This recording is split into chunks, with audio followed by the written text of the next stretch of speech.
on the instant replay, shall we say. That said, we will call the meeting to order for the 40B proposition for Parsons Streets. And with that, we will begin with public speak time. Do we have anyone from the public who would like to speak in reference to this? We will be, just so everyone understands, we will be limiting public speak time to 1 hour because we do have other things we need to take care of, but that is how we're going to proceed. Someone like to go first? Dave? Sure. And like I said, just make sure you speak into the microphone and show your. Dave Strong, 28 Pepin Avenue. Got a couple of points that I would just like to touch on. First of all, I'd like to thank the committee at the zoning board for their efforts. I know this is a real tough situation, and I know it's been very difficult, and it's not over yet. And I certainly understand that. Having said that, I did read an article just within the last day or two that you were considering voting to have an outside entity look at the financial viability of downsizing this whole thing. I think that's a great idea. I think it's something that definitely needs to be done. Right from the get-go, the density of this project has been the big issue. And CDC has made it very clear that their numbers are where they are and that they can't move off of them. I think that might be a possibility, and I'd like to see it looked into. So if that is your intention, then I would wholeheartedly support it and would be very happy to see that situation come about. As far as the other things go, I don't want to take a lot of time. Just a couple of thoughts that have been going through my mind over the last few weeks and months.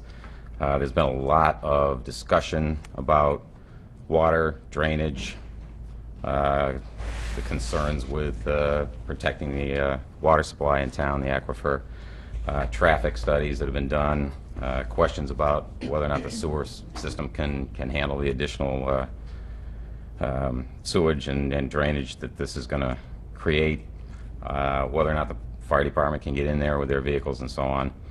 And I've listened to a lot of reports from, quote, experts, supposed experts on these things and using certain formulas and so on.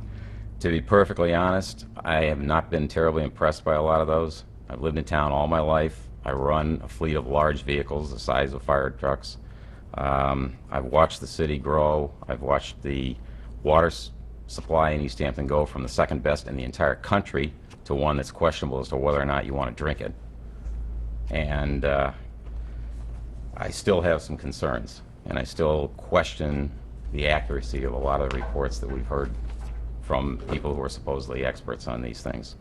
I disagree with the fire chief. I really don't think he can get a fire truck in there. I've had a discussion with him about it. We don't agree, but we both have quite a bit of experience in that field, and the traffic situation as well. I've run a fleet of buses in Easthampton for 40 years. I guess I do consider myself somewhat of an expert on that type of thing. I have been used by the State Registry of Motor Vehicles and other organizations at the state level to sit on committees and advise them on various transportation issues, from driver licensing to equipment and so on. I just don't see it. I think there are going to be some problems there.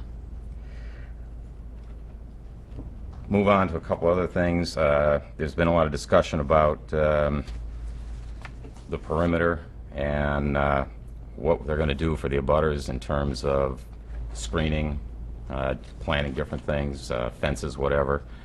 I think that that's a major concern to all of us that abut this property, and on both sides of it. Not just from what we're going to see and what's going to change in our backyards, but frankly, if I was one of the people who's going to move into one of these apartments, I'm not so sure I'd want to have to look at me when I'm out in my backyard. So I think there are some issues there, and I think the question really becomes,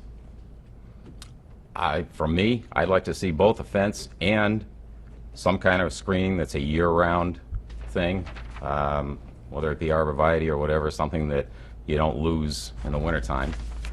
I think that's a real important piece of this whole thing.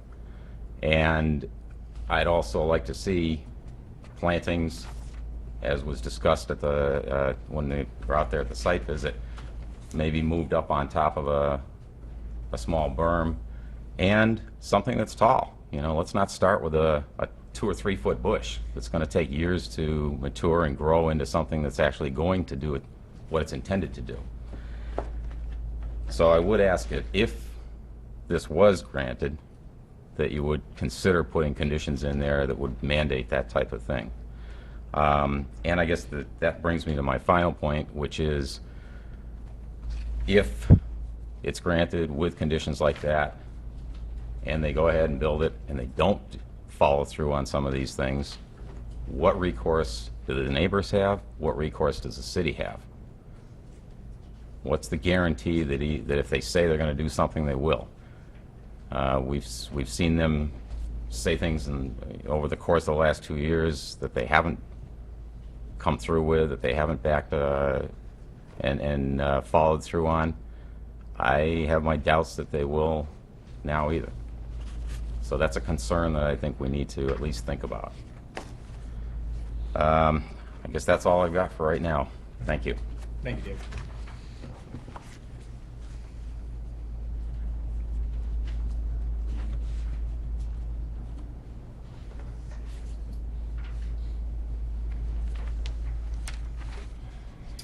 Hi, Doug Newswecki, 18 Federal Street. We asked at the last meeting that the DEP be spoken with about the pollution that will result from the storm center system of 4% of petroleum products that will get through, and everyone recognizes that. And I'm wondering if there was a reply for that yet. Not that I have seen. I don't, because all the responses are directed back to Jessica. Have you seen one?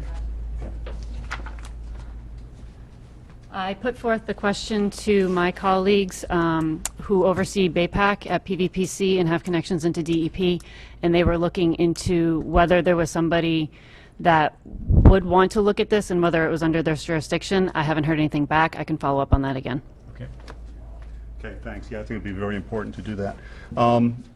You've covered a couple of my points just now, but the waiver number 12 regarding the height of the accessory building, if you read the bylaws, it says at one point that it's allowed to be 10 feet, another 12 feet. Well, let's assume it's 12 feet for the sake of argument, although for my argument I should assume it's 10. But let's assume it's 12 feet. The proposed community center building is going to be 16 feet 9 inches. And since I'm giving that 12, I'll just round that to 17, which is 5 feet higher than what's allowed. And this sits in the abutters' backyard and looms over them. And I don't think this is fair to the abutters. That is very close to them. And waiver number 5, the 50%, the open space waiver, my question to everyone is, why not? Why should there be a waiver that this 50% of the property not be open space? And that's all I have. And, well, dent screening is, but the laws, the law as far as the dent screening goes does say in our zoning bylaws that it has to be completed and at the correct height before occupancy. That is the bylaws. Thank you. Yep.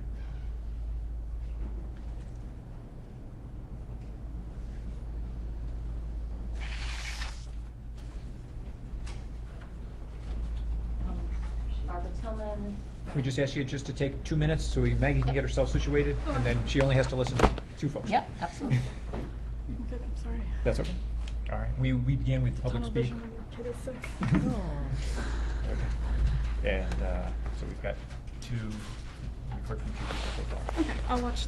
Yep. Oh, we don't have a video. It We is have being videoed. Oh, it so is. Great. you're- So I you're will good be to able to go. watch that. Perfect.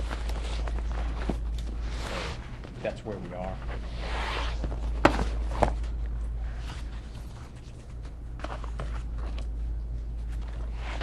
Whenever you're ready. Okay. Barbara Tillman, South Hadley, but also 13 Federal Street. And I just wanted to email this over, but it's too big an attachment, so I just wanted to present the route that a fire and safety truck would have to take. You should have her stand to the side so everybody can see it. Yeah. And then. Yeah, And if then you you can hold it can- Yeah, right so there, if you we'll put be it able right to there, see we'll be able it. to. And I don't know if you got a comment letter from the police department. I'm We assuming did, that you did. yes. But I also spoke to someone, again, off the record from the fire department, who said that projects and developments oftentimes they have issues and concerns with, and one of the ones that he specifically said to me was the Everett housing project on, or the Sullivan project on Everett Street. It's a problem, is what he said. It's difficult. But this is the route that has to be taken. You come in from Parsons Street, you go up, around, up, and again, back. If you have a fire truck simultaneously with either another fire truck, an ambulance, police car, it is a very tight squeeze. Also, the dimensions of the fire vehicles, the big ladder is 48 feet. They don't use it all the time, but it would be a problem. And this, it does squeak through. However, we're not talking about if there's a heavy snowstorm and there's going to be snow, so that the cars aren't going to be in their parking spaces, but coming out of the parking spaces, or if someone didn't pull into the parking space adequately, it's an issue. The water pipes are 6 inches on Parsons Street. On Duda Drive, they're 8 inches, which is why the fire department had to use Duda Drive. On the recent fire on Parsons Street, the hoses had to be, the fire trucks had to go to the 8-inch pipes on Duda Drive. So did they do that across that property, do we know, or? The fire I mean, I know where the fire was, but, I mean, Duda Drive's over here, over there. so Oh. they came Okay, here and around and here. okay. The big fire truck takes 1,000 gallons a second, 1,000 gallons a minute. 1,000 gallons a minute. I don't know if a 6-inch pipe, should they need the 48-foot truck, is gonna be adequate. Probably not if they couldn't, if the smaller truck, it wasn't adequate for the smaller truck. It's an issue. My other very brief concern is the amount of students that could possibly go into the school system. I know there's been a recent article about schools being overcrowded. That is something that we are explicitly barred by state law from considering, so. Well, And I just want to make sure that, did you guys all get the letter from Jim Gracia that talks about the loss of water pressure during that fire? Does he, okay, I just want to make sure everybody had that.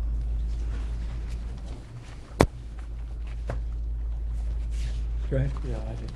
I mean, if I can't discuss the school, but I Yeah, do, sorry. with this, only 10% of the 48 units would be allotted for Easthampton, would be guaranteed for Easthampton housing.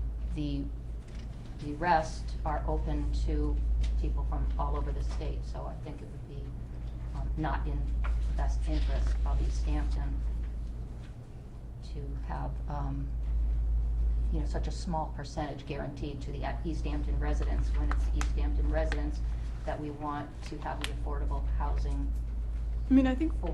something that's been done in the past on comprehensive permits is basically say, we can have it as a condition, to the extent allowed under state law, do a local preference for Easthampton, and, I think that's something we can certainly consider here. But it is, Yeah, okay, but it as- would be to the extent that's allowed under state law, so.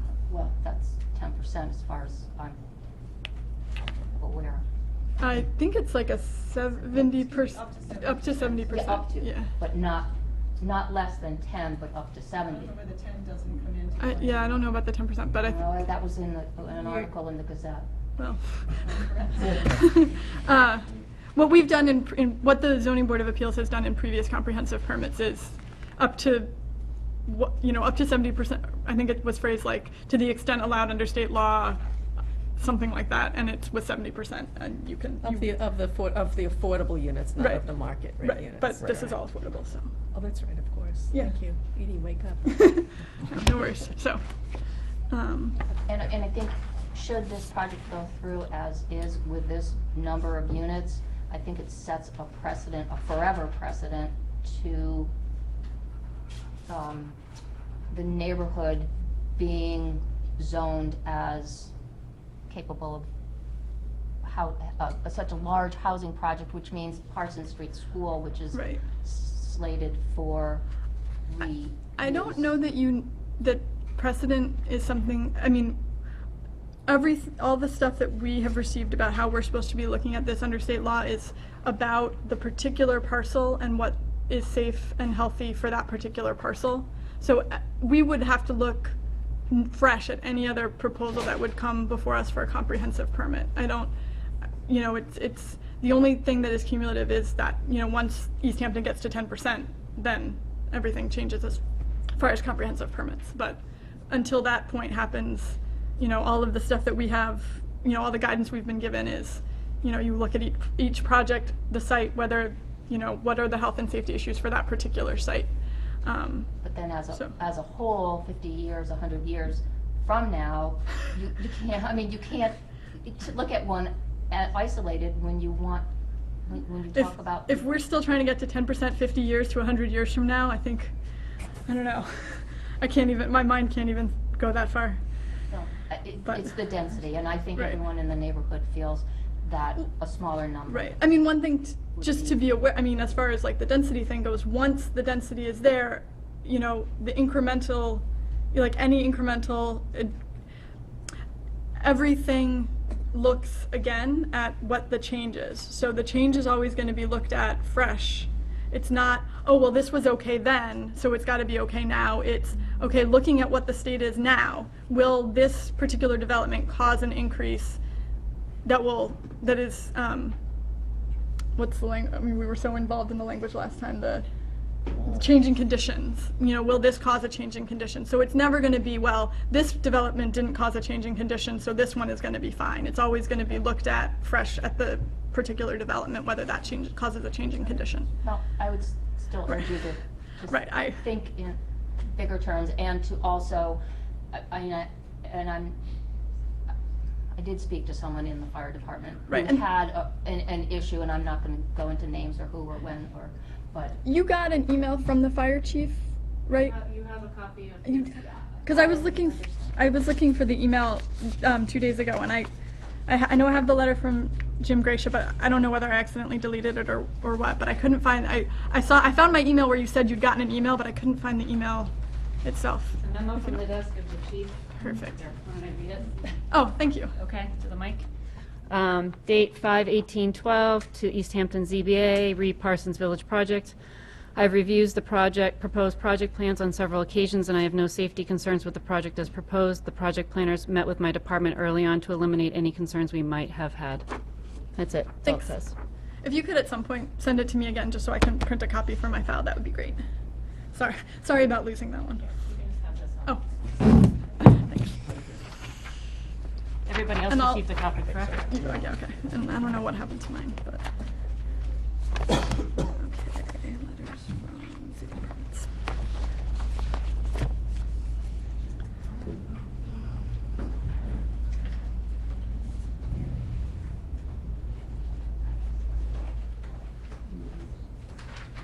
Hi, I'm Julie Ramette. I live on Duda Drive, and I wasn't going to bring it up earlier, but when she mentioned about the fire on Parsons Street, that is a wider street than this area is going to have to be able to hold. And in that fire, I know because I was there was a fire truck. These fire trucks came in, and I think I've stated it before, from Westhampton, from Southampton, from Northampton, from Holyoke, and from Easthampton. When I got to go there to see to see the rest of the fire when I was on my way home, I found that quite a few of the trucks had already left. They had gone back. And I can honestly tell you, there was a fire truck on Everett Street. There was one on Parson Street by the corner of Duda Drive. There was one in front of the property that Ted Town owns. And there was one in front of that. There was 2 trucks parked on Duda Drive. Now you take all these trucks, and that building's still burnt. You take all these trucks and you try to fit them into a development there that originally held 1 funeral home, and that's pretty hard to figure that they're going to be able to get in there and maneuver with other cars. And as far as the pipes are concerned, yeah, they had the hoses all down our street in order to get that fire out. One of the things that I wanted to ask you to look at is when you're looking at these things, you just said that it was the fire department, the fire chief, that stated that he was in discussions early on in these plans for this development. He should take a look at it now since that fire, and maybe take a look at, revisit that since the fire to see if that would cut it. Well, I think his letter is May. Yeah, which was But he after- said he dealt with it early on in the plans. That's what she just read off, early on in the plans. Yeah, I know.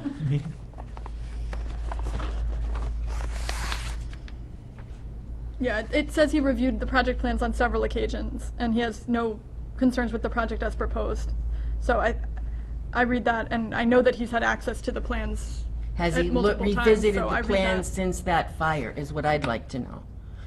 And to really, what I'd like to have you do is, basically, I'm not here to do any arguments or anything against this. I just want to say that before you make your final decision, I'd like all of you to consider the fire, the police, the water, the sewer, the traffic, but please consider what we're trying to bring forward in this, and take a look at the people that you people represent. We are the citizens of Easthampton. We are the ones that live in that area, and we are the ones that love that area. And I mean, our hearts are in this. We've brought everything. We've paid dearly for this with attorneys. I mean, this really means a lot to us. And it's got nothing against that it's the project, as it's been stated before by the Valley CDC, this project, this project. It's got nothing serious about that. It just does not fit. We are already getting the low-income housing on Everett Street. That was passed. It's been mentioned before about 1 Ferry Street. I mean, you're taking away the original parts of the city of Easthampton if this is allowed. So seriously, before you make your decision as to what you do, I beg of you to kindly take a look at everything before your final decision is made. That's all I'm asking.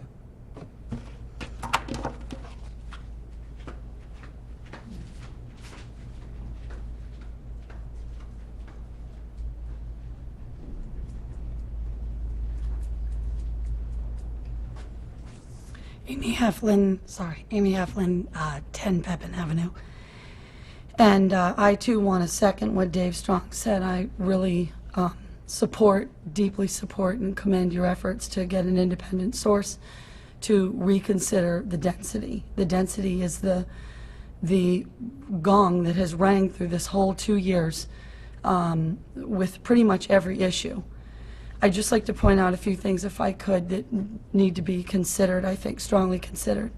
This is still a site that is not on a bus line, that is not near food or jobs or gas. This would be lessened if the density was changed substantively. Like many things we're talking about, the water, the drainage, the sewer, density would really change a lot of these factors, or lessen the impact, obviously. We have not been told who the owners are. We've been given a lot of this or that, or groups, or I don't know, LLCs, owners that could be national, international. Who are the owners going to be? Who are the residents' neighbors going to be? Also, the character of the neighborhood. The last time we were in this room, there was a panoramic shown of the, quote, character of the neighborhood. In particular, the multi and single-family properties in the neighborhood. What was interesting to a lot of residents when we sat here and looked at these big photographic boards is that from the site, they all went to the left, or if you will, east of the site. Because I feel, and other residents feel as well, if you go to the right or west, what you find is house after house after house on both sides of the street that are single-family homes. What you find is Duda Drive, that's all single-family homes. So this is definitely, I feel, and many of the residents feel, not in character and keeping with the neighborhood. Okay, this is unprecedented. The applicant themselves have said, we've never tried a project of this scope and size. So I want to ask the zoning board members, do we want this site in our city to be the guinea pigs? This is unprecedented in so many ways. And I submit to the zoning board tonight, it will set some sort of a track for our city. I mean, I feel, and many people feel, Easthampton, I moved there because it's a sleepy bedroom community. That's what I feel it is. I lived in Holyoke. I moved out of Holyoke. I lived in Springfield. I moved out of Springfield. If I wanted those things, I'd still live there. This is not Holyoke or Springfield or some of these other places that have these massively dense blocks one next to another. The other thing that hasn't been explained yet is HAP. We were told it's on-site management. A gentleman has been coming consistently to these meetings and sitting in back by the name of Melfi Antuna. He works for HAP, and I know Melfi. And I've had conversations with him and asked him substantive questions about HAP's involvement with this. A lot of them he said he didn't know about the on-site management. And I think, possibly, I could be wrong, the applicant said, well, I think it was the applicant, that there would be hours set, that it's on-site management. To me, that means someone's there all the time. If there's a problem at 9 o'clock at night that's a noise problem or disturbance or what have you, is it just to the cops that Dave Strong or someone else might have that's a real problem on the street? Or is HAP like, hey, you know, we got office hours Monday, Friday, and Wednesday from 9 to 2? That's the answer that a HAP rep gave me. So I think that's worth investigating. The waivers are so troublesome and so difficult to swallow. Just the green space alone. I think the waivers need to be revisited. I'd like to ask the zoning board tonight, what has been decided about the bonding? What bonding has been, I mean, Terry Reynolds, which the residents paid good money to hire their own independent source with Reynolds Engineering, and something was given to you a couple months ago with Terry's name and company and phone number on it, had mentioned, first of all, regarding the installation of this, that, quote, catch basins are put in wrong all the time. So when something is done wrong, like Dave Strong said about accountability, where do the residents have to go when it goes drastically, catastrophically wrong? Erica Flood, who lives right in front of this, has asked for a year and a half publicly and has not been given an answer. One answer was you'd have an attorney and you could move forward legally. So her answer is to sue. What about the bonding? That's a real thing. And finally, I'm just going to end with two things tonight. The behavior of the applicant, I think that matters. When the planning board rejected the project and said no to it, the applicant moved to litigate. And the residents responded. They were forced to respond the way it was described to them by their fair legal representative. The applicant went to the mat, I feel, trying to hold on to the CPA funds, which they almost lost. In this room, publicly, I noticed the applicant with legal representation threatened that there, quote, would be legal action if the CPA funds went away. I think this matters, how the residents and the city officials here in Easthampton have been treated by the applicant, in particular the residents, whom I feel have not been treated with a lot of respect. In the beginning, it was, we'll listen to you, we'll take in. The density and most of the things have not changed. They've squeaked by with minor changes that they've been able to get through with the zoning bylaws. And I just would ask you tonight, if this was slated within a block of your home, the way it is tonight, with the density and the way it is with all of the things you're hearing about with the water and the catch basins and the fire trucks and the low water pressure and all these other, I think, challenges, not to mention the Barnes Aquifer, not to mention what Doug Niedzwiecki is saying, if it was slated for within a block of your home, would you vote to green light it in?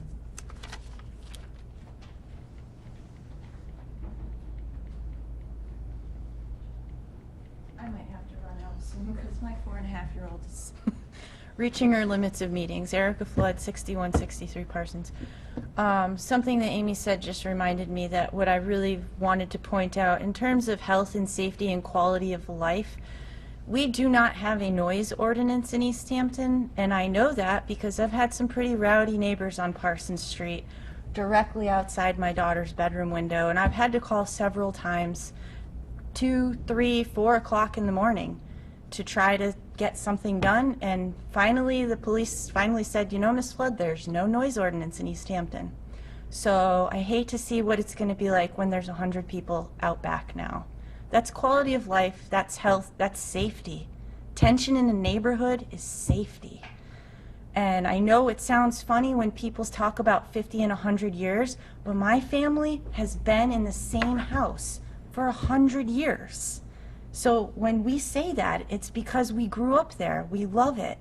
We love the neighborhood. If you go down Parsons Street and go around just New City now and look at how many new for sale signs have gone up in the last year and a half, it's painful. People are leaving while the getting is good. The idea of this project is taking this neighborhood down. It's really scary. And I'm working hard to try to improve my property, bring the neighborhood up. That's my house right there. There it is. That white house is mine. I have poured the last 5 years of my life raising my daughter and trying to raise this house, trying to put a new roof, trying to improve it, and trying to just point out in the last year and a half, this is bad. It's a great project for a different piece of land. It's beautiful, but too many people in such a small space. Besides the flooding, now I'm going to worry about sewage coming into my basement. That's not pleasant, and I do not have the money to sue anybody. I'm refinancing my house to try to put new windows in so the air doesn't blow in the winter. I can't refinance to sue somebody when somebody else's crap is coming in my basement. So health and safety, there's emotional health, there's tension in the neighborhood, that's going to cause problems. And we don't have a noise ordinance that can even handle this many people in our neighborhood. So please, please consider this. It's nothing against anybody. It's just this does not fit. And it's already chasing people, really good, dedicated people, out of our neighborhood. What's it going to leave us? It's going to be like an empty shell. You can come in and raise the house and put whatever you want in there. I'm not going anywhere. I am not going anywhere. It's been 100 years, and I hope my daughter decides to stay there. It's a great neighborhood, and that's the point I've been trying to make the whole time. Just, if there's serious concerns, and I don't want them to be swept under the rug because people think we have fun coming to meetings. It's a lot of late nights for my 4-year-old, and it's been that important that I drag her here all the time. So thank you for your time, and thank all my neighbors for their time, and just really please take your time. Take all 40 days that you have to make this decision, because it's going to impact everybody in that neighborhood for a long time. It's not for 99 years. It's these people who live here stay here. So thank you for your time.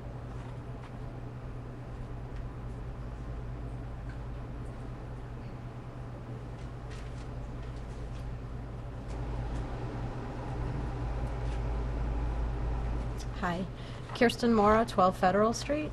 I just wanted to address 2 of the waivers, but I also wanted to add, sort of to piggyback off of what Erica said, the placement of the dumpsters.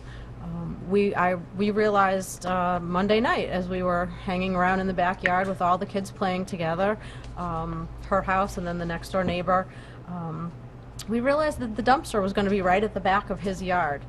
So if those dumpsters could perhaps be moved more to the middle, since all the housing is currently on the outside, that would be preferable. Additionally, I wanted to address waiver number 9 on my list, which is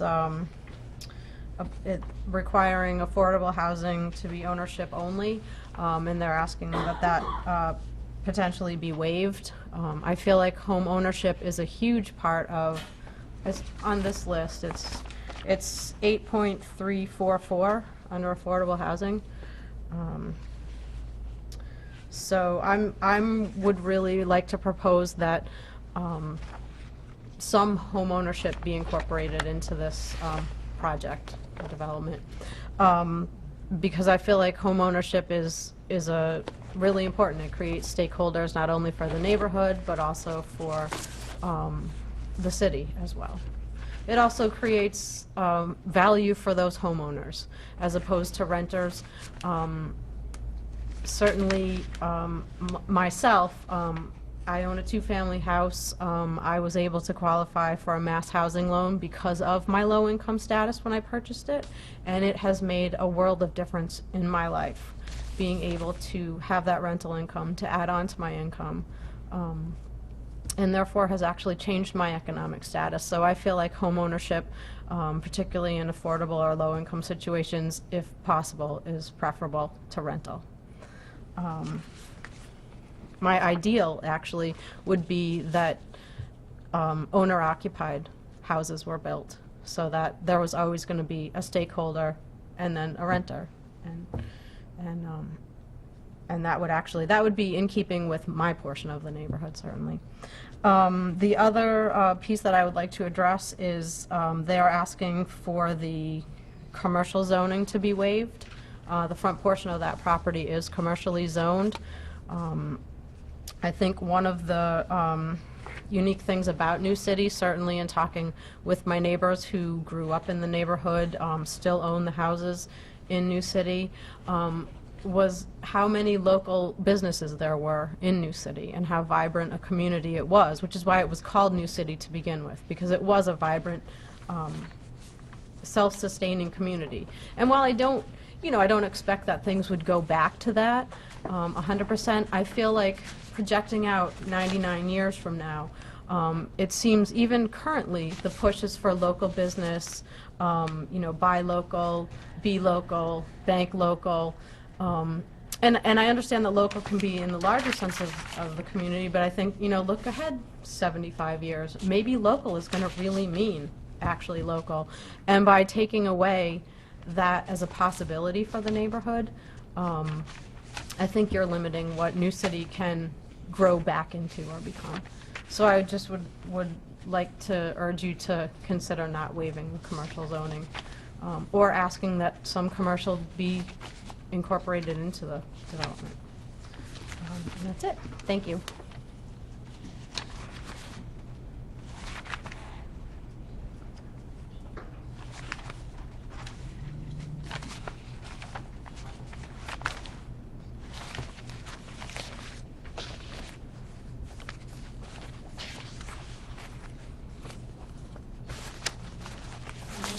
Mary Westervelt, 18 Pepin. I just wanted to echo a couple of things that Kirsten Mora just mentioned. One of them is the commercial component. I did speak with a former economic development director for the Valley CDC who said that once upon a time he had looked at New City as potentially having the ability to have some commercial components come back, like a local grocer or something like that. There's a catch-22, which is, he said, he would need to see more, a little bit more foot traffic there, and so we're going to get more foot traffic potentially with more people living there, but you're going to take away the only land that's currently commercially zoned. So I think that if we are able to see some of those front units maybe go away and have that space remain commercial, then we have the additional people and the commercial sector as well, or the potential commercial there as well. Another point that I wanted to mention that Kirsten had talked about was the home ownership component. I understand that there are limitations. The Valley CDC's proposal, whenever we come to the financial section of the conversation, it's a bit of a black box. There's been a gentleman, I believe he's in the blue shirt there, who they defer to whenever they talk about financial issues, but it's kind of like this black box, and I appreciate that you guys are potentially going to get somebody to crack that open a little bit and look at it. And one of the things that I would really emphasize for that review is I hope that you're going to look at whether or not there's like a rent-to-own potential, which I have heard about in other communities, finding ways, you know, there you have your ROI for the investors that over time they'll be paid back, but the homeowner would eventually transition to the people who are paying rent. So you kind of can potentially get out of the cycle of poverty that Kirsten was referencing. And then just the third thing that I wanted to mention, the applicant has repeatedly mentioned, specifically Dietz architect, I believe the gentleman in the purple shirt, has mentioned as green as possible. And I believe in peak oil, I'm kind of a green nut. And so I love that. I would love to see it in writing as enterprise green standard, which is a specific LEED-like standard for affordable housing. It's specifically developed for affordable housing. So this isn't like, oh, we can't do that. And the applicant has emphasized their interest in doing it. And I've heard on the you know, from one of the people working for Valley CDC that there are some things that they would like to integrate if the money's there. But if it could be put in writing that this will be an enterprise standard, then that's a way to accomplish as green as possible in a way that is measurable. Thank you.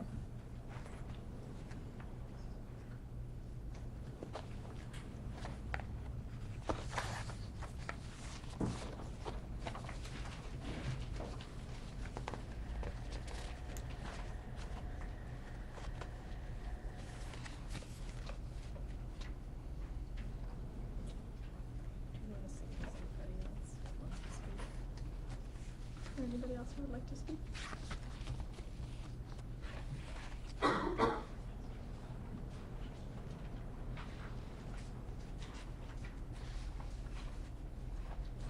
Hi, my name is Clara Grape. I live at 55 Clark Street in Easthampton, and I'd like to just say that I'm here in support of the project for a number of reasons. One, I was on the Master Planning Committee 5 years ago, and one of the key things that we found that was critical in that plan was providing affordable housing in Easthampton.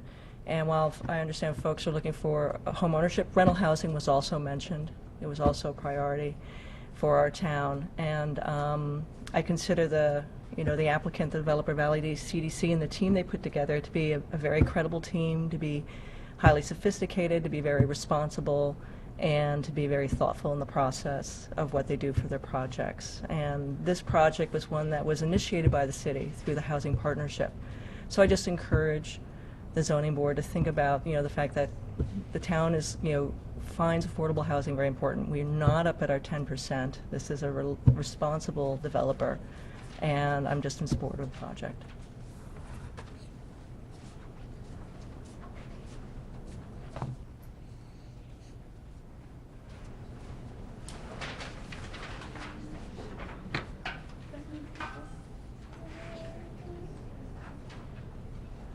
Yeah, do we have, is it John Furman? Yeah, but He's not here, okay. Sure. Yeah. I don't know whether, since I wasn't. There's no introduction. No introduction at all. Okay. All right. So we have, it's John, right? Not Jonathan. Jonathan. I think it's John. John, not Jonathan. I'm trying to remember. Mr. Furman. John. Thank you. Okay. hopefully a little bit later this evening, we have John Furman from VHB, which is the engineering firm that the Zoning Board of Appeals had hired to review both the stormwater and the traffic study. Is going to be coming back. We had a letter from him earlier this week in which the person who originally looked at it is no longer with VHB. Yeah, it's a little convoluted. So the initial reviewer, one of their stormwater experts, she left for another position in another firm. But John Furman is the regional director for the Springfield office and was her boss, and so he's coming to follow up on the work, and I believe he's been in communication with the applicant for follow-up. But when we had gone back to VHB to review to make sure that everything was in their letter that we needed to have in their letter, there was an issue that came up that hadn't really been presented about when the first VHB person came out to talk to us. So we've asked John to come tonight just to give us a little bit more information from what was in the letter and give us an opportunity to ask him some questions.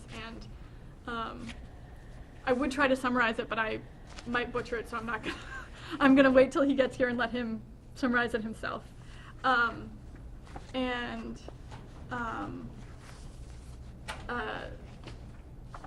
The other. You're okay? No, I'm good. Good. The other thing that I had wanted to do tonight, and I apologize for not being here at 7, I was leaving the pediatrician's office where I'd been since before 5. The other thing that I had just wanted to do tonight was just really briefly just to revisit some stuff that I said right at the beginning of this process, because I know that not everybody who has been able to be here was able to be here that first night, and I just thought it would be good, especially for us as we're getting into deliberations, just to remind ourselves of the fact that there are this whole process is governed by state law, and none of us on the board are experts in the state law, and which is why we have Edie here, and that sort of the overriding standard as we understand it from Edie is that for our decision is that it needs to be consistent with local needs, and local needs is basically, it is presumed that, essentially presumed that the local need for affordable housing is not satisfied until we're at 10%, and that local need also involves a pretty limited neighborhood, or limited universe of concepts which are basically health and safety, and that's pretty much, and the environment, right? So I would lump in with health, but. Looks like he's here. John? Perfect Sorry time. I'm late, I've been outside for 10 minutes, your door's locked. Oh, no. Oh, I'm so sorry. Really? Yeah. There was a meeting that ended right as I was running in, and I wonder if somebody at that meeting accidentally locked it. Our apologies. No, no worries. Take a moment and,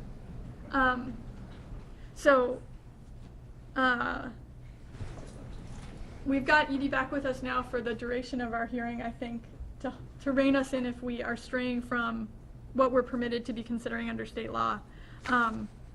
But that is, that our process really is constrained by the state law, and we're just going to be doing our best, as we have been, to consider all of the concerns that are raised, but that we need to do that within the framework allowable under state law. And that was, just wanted to, revisit that. And to avoid any confusion and remind us. And now, do you want to take a moment, or? No, I'm good. No, Okay. I had a moment outside. Right. Just a little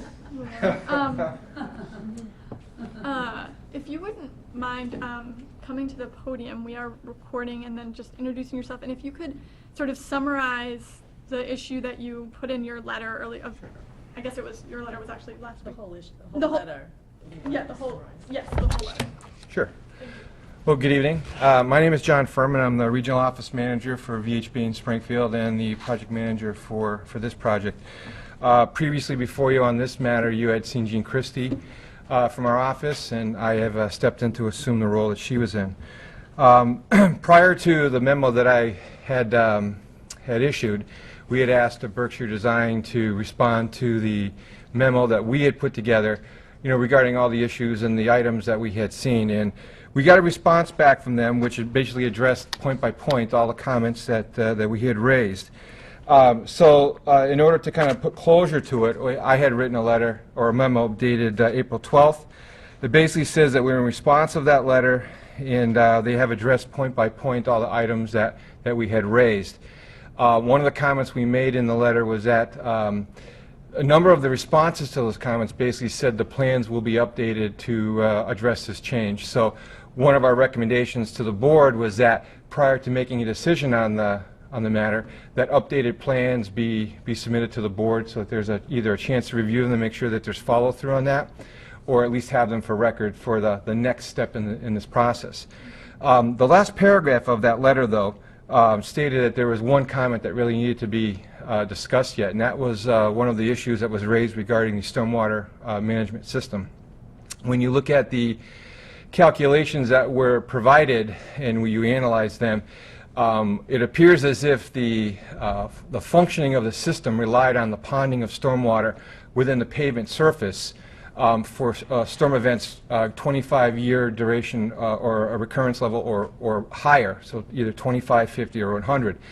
And when you looked at the elevations that this water was ponding to, it was somewhere upwards of a foot. So our concern was that we did not feel, as an engineer, that this was a safe practice. And the response back from the letter from Berkshire Design was that is standard engineering procedure to use the pavement surface to storm water.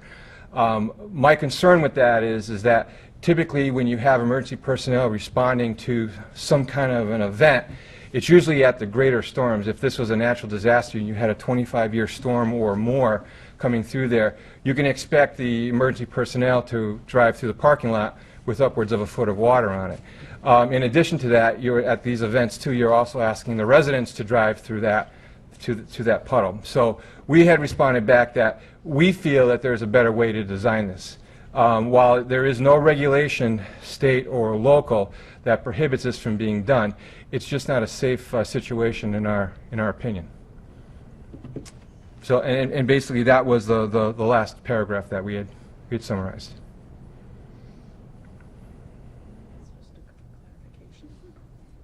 I just wanted to know, do the board members, I don't think I have Berkshire's response. Do the board members have it? I don't. Did we do? Okay. Was it in with another? Yeah. I can give this was. Oh wait. Yeah, this was emailed to us. Okay. And I'm not sure who was on the email. Okay, so I just want to make sure that it's a May 29th letter that everybody has, because then maybe I wouldn't. If not, I can run downstairs and make copies if you need me to. You don't have Here, one? let's take this, and maybe at some point we'll get it. Does everybody else have it? Do you want it now, or? It can wait till the end of the meeting, that's fine. I'm here. Yeah. If you want to email it out, you can. Okay. The second question, because what your letter said and what you said, there was a little bit of a difference. I just wanted some clarification for the board. What your letter said was you want Berkshire's changes to be made to the plans prior to the close of the hearing.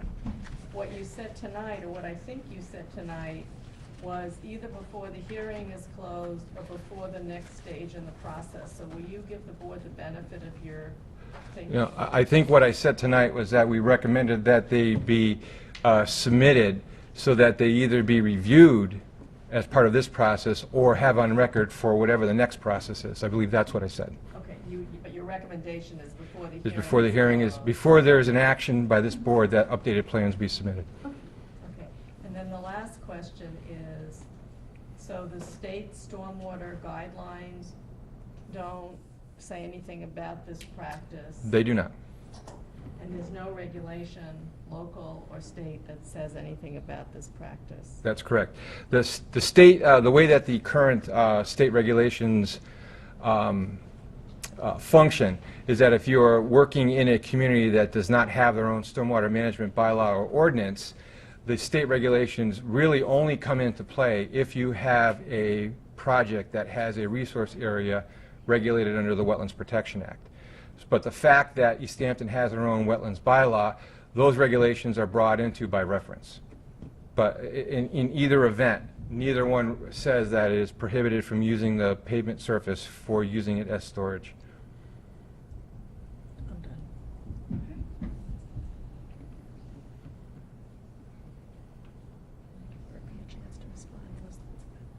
Does anybody have any questions?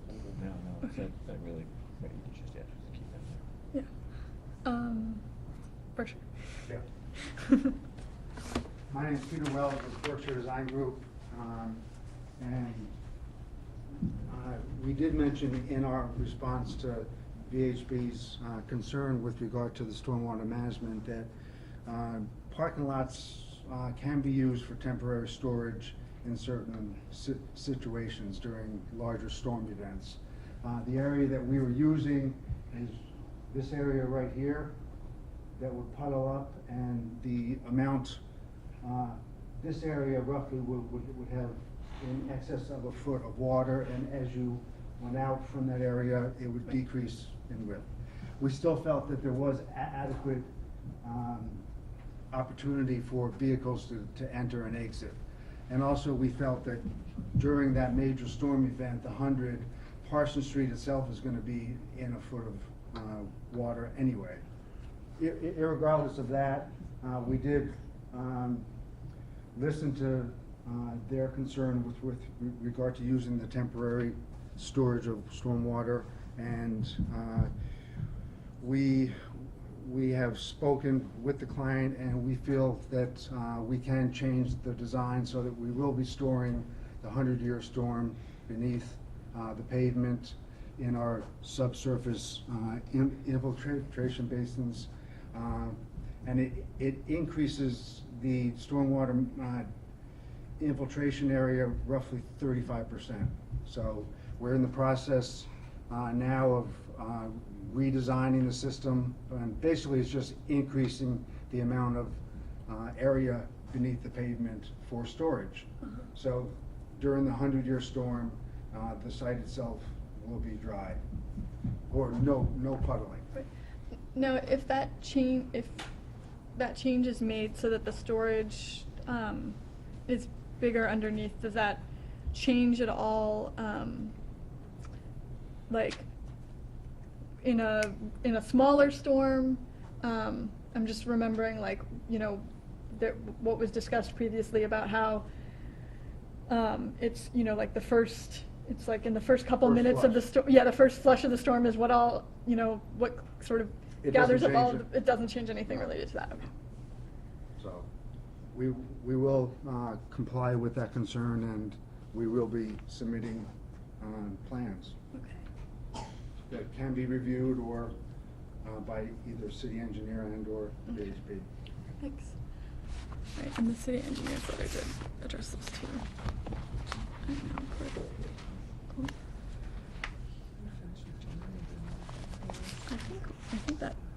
I think that's. Do we have anything else with John from anybody? No, I don't think so. Thank you so much for coming out. I really appreciate it. And I guess the next thing is our deliberation. Oh, and it's not deliberations, just discussion. Discussion. Deliberation hasn't started yet. Do you want me to just mention the other letters that came in so that the... Oh, right, because we didn't have we didn't have an introduction. Sure, that would be great. Do you want me to do it, or would you like to do it? If you could do it, that would be great, because that way I think the only one that I think that people mean, might be interested in is the engineering, the Right. letter from the city engineer, so I don't know if you want me to... We did get a letter. I should actually back up. In addition to the letter from the email from the fire chief and the letter from the city engineer, we did also get a letter from City Councilor Cobb, which I read, and then also a letter from one of the abutters, which I did read every paragraph of. And I think that was the only new one. Yeah, I think those were the only two that came in since the last meeting, I think. Madam Chairwoman, you have a letter from us. Right, I'm Yes. sorry, I'm specifically from the neighbors. Right, and then we also got responses from Valley CBC. There's the June 6th is the most recent thing that we've gotten from them, right? Yes, so, and I think that's, yeah. Do you want me to read the one from the engineer? 'Cause I don't- feel, or do you? I mean, You've all seen it? seen it and read it. Okay. I mean, I guess we could summarize it because it does sort of, I mean, it does disagree with, I think not it addresses disagree, a but lot clarifies. I think it clarifies a lot of Yeah. the questions that were raised by the public, so I think it might be worthwhile for somebody to at least Right. mention what's in the memo, but either I can do that or you can do that. I think it's important Right. for No, the public to hear what's in, at least from the engineer. Right. I wonder if we should maybe just, it's kind of long, but maybe just read it just so that there, or summarize. If you feel comfortable summarizing it, I'm not sure that I feel comfortable summarizing it, but. Okay. Or we could just make it publicly available that people can come and read it if they have questions. It is publicly available. Okay. In regard to your questions concerning the Parsons Village project, I can respond as follows. Is there sufficient water pressure infrastructure to supply this development, and that we had specific concerns based on lack of water pressure during the recent fire at the laundromat? The recent fire at the Parsons Street laundromat did experience a sudden loss of water pressure while fighting the fire. However, this was due to a water hammer which occurred in the water system.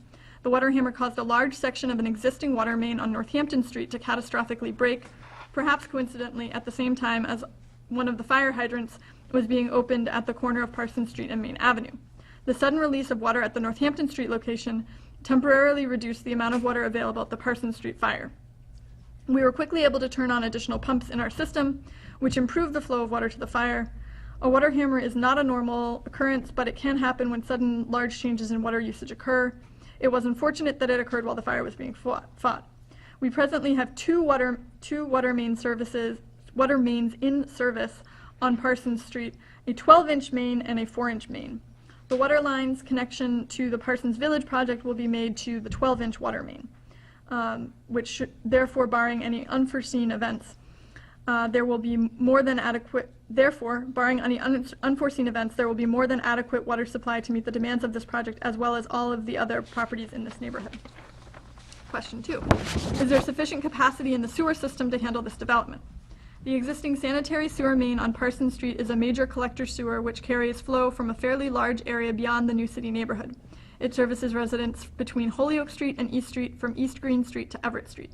Periodically, during periods of extended wet weather, this main will run quite full due to infiltration of groundwater into some of our older sewer mains, predominantly in the Clark Street area. There are also a number of illicit connections to our sewer system by sump pumps and footing drains at dwellings with groundwater issues in their basements.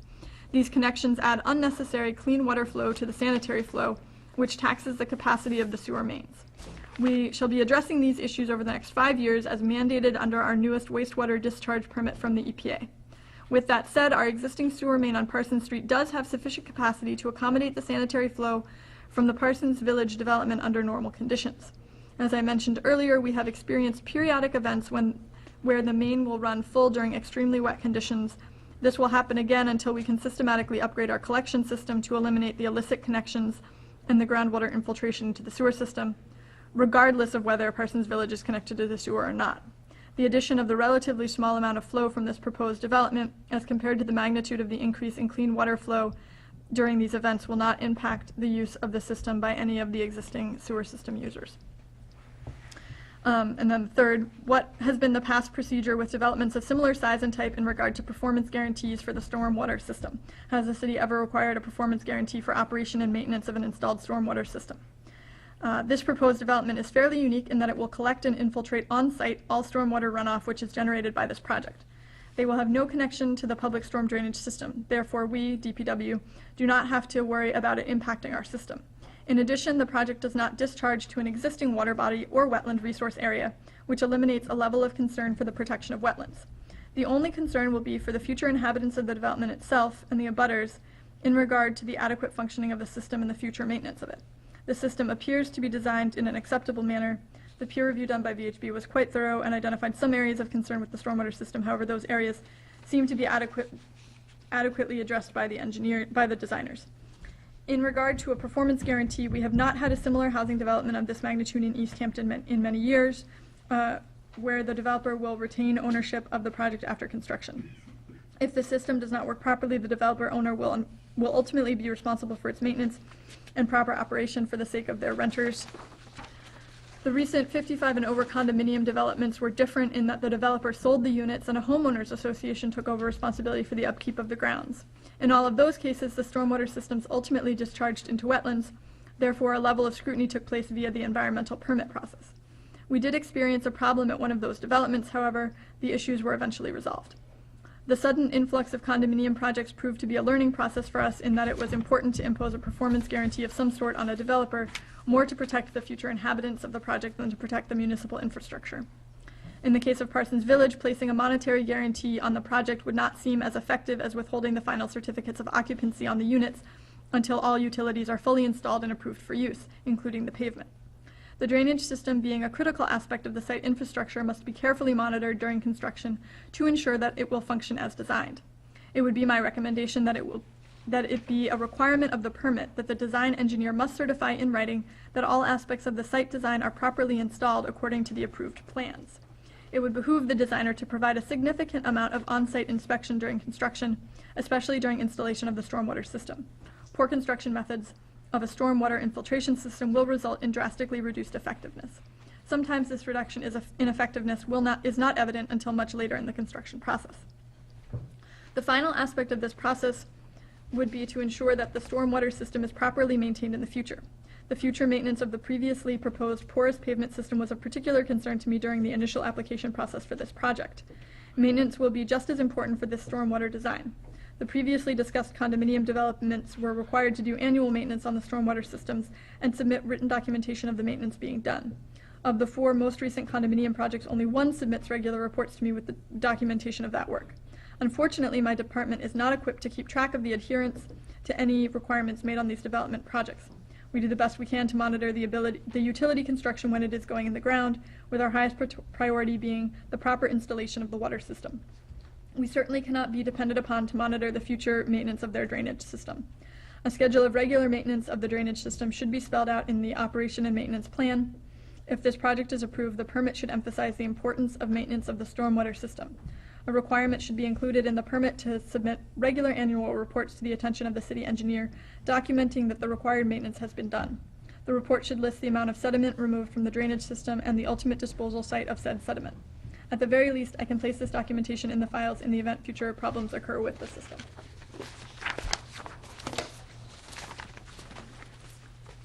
I know it's long, but I think it had information that a lot of people were looking for. Right, so. no, thank you for encouraging that. Yeah. And lots of good stuff for us for our decision. Chew on for a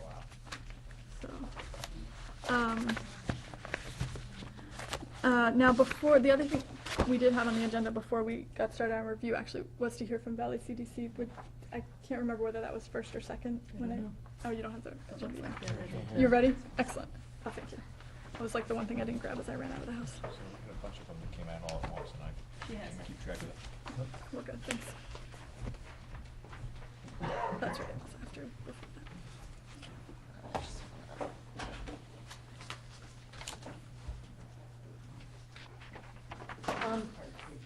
I just wanted to bring to the board's attention, one of the issues that you heard a lot about tonight is fire safety and getting the apparatus in and out of the project.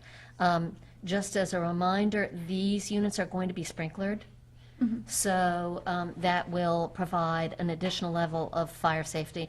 Plainly, the chief of the fire department doesn't have a problem, and he's indicated that to the board. But in addition, I just want to point out that this is a sprinklered system. I want to Yes. That's all the residential units, or does that include all the buildings? Does that include the community Is the building? community center sprinklered as well? Yes. Okay. I know the board has a lot of work to do, so I'm going to be brief. I just want to talk a little bit about density, since that was a primary focus of some of the comments tonight and has been raised, several times during the course of the hearings. And we've submitted to the board an analysis about why Valley CDC believes that this project isn't too dense. And so I would draw your attention to that, but I just want to make a couple of hit on a couple of points. One is that, and it's a point that wasn't made in the letter, but occurred to me as I was getting prepared for this evening. One is that more than 50% of the area of this project is not going to be improved with buildings and pavement. And so, this is not a highly, I don't think this is a particularly highly concentrated development. And I think the best evidence of that really is reference to the town's own zoning bylaw. If you look at the zoning bylaw as it exists, this project conforms with the density requirements that the town itself has established. Now, there are two zones, as we know. There's a small strip in the front that goes along Parsons Street that's in the NB district, and then the remainder of the project is in the R15 district. But if you look at the densities for those two districts, we conform with those. So, in a fundamental way, it seems to me that the best evidence of what the town considers appropriate density is by reference to its own bylaw. And it seems to me that if we meet those criteria, that, just as a sort of a fundamental matter, it isn't too dense. In the course of all of the hearings that you've had, in the course of receiving input from members of the different committees and departments in the town, from the Barnes Aquifer Protection Committee, from the peer reviews that you have authorized to undertake, none of those reports have identified any health, safety, or environmental concerns that are related to the density of this project. I think the applicant, I'm very proud to be associated with Valley CDC. I think it's done a tremendous job in designing a thoughtful project that works for the site. And, I recognize that we have neighbors and members of the community who feel strongly and passionately the other way.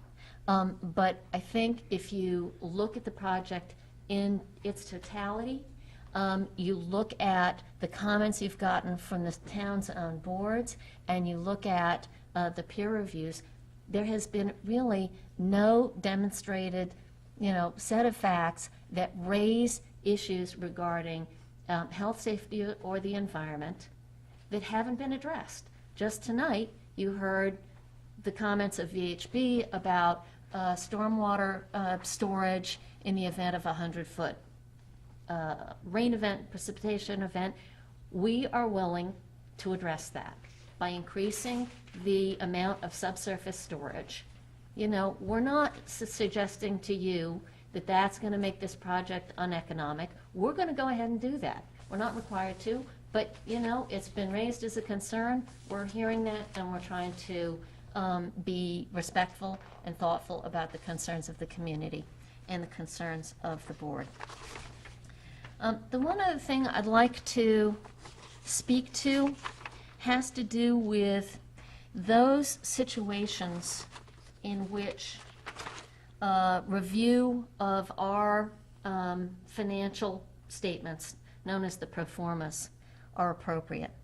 And what the regulations say And Ms. Netter has written a very comprehensive and easy to understand guidance for boards on this matter. The regulations just tell us what has to happen with that. And what they say is that a board may request a review of the pro forma or the other financial statements only if certain preconditions have been met. One, that the other consultant review has occurred, and that has happened here.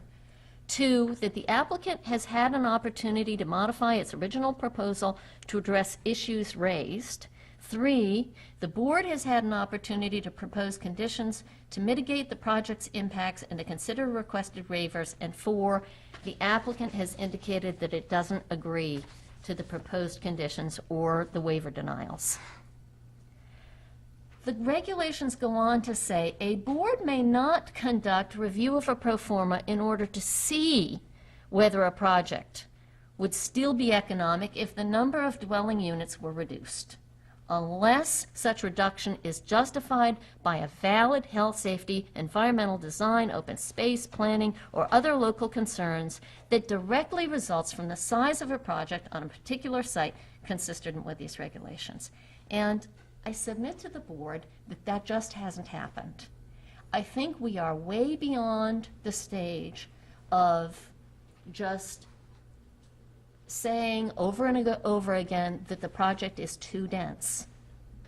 You know, there has not been a identified set of facts that relate to environmental, health, or safety concerns, any of the concerns I just raised, that are related to density.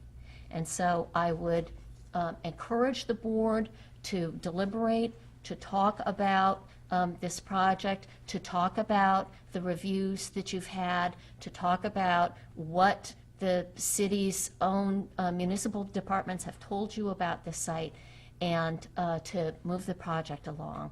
And, you know, we'd be happy to talk to you further about pro forma review, but we think at this point it's really incumbent for the board to identify and articulate what it is about the density of this project that, you know, relates to these considerations before we take that step. Thank you very much.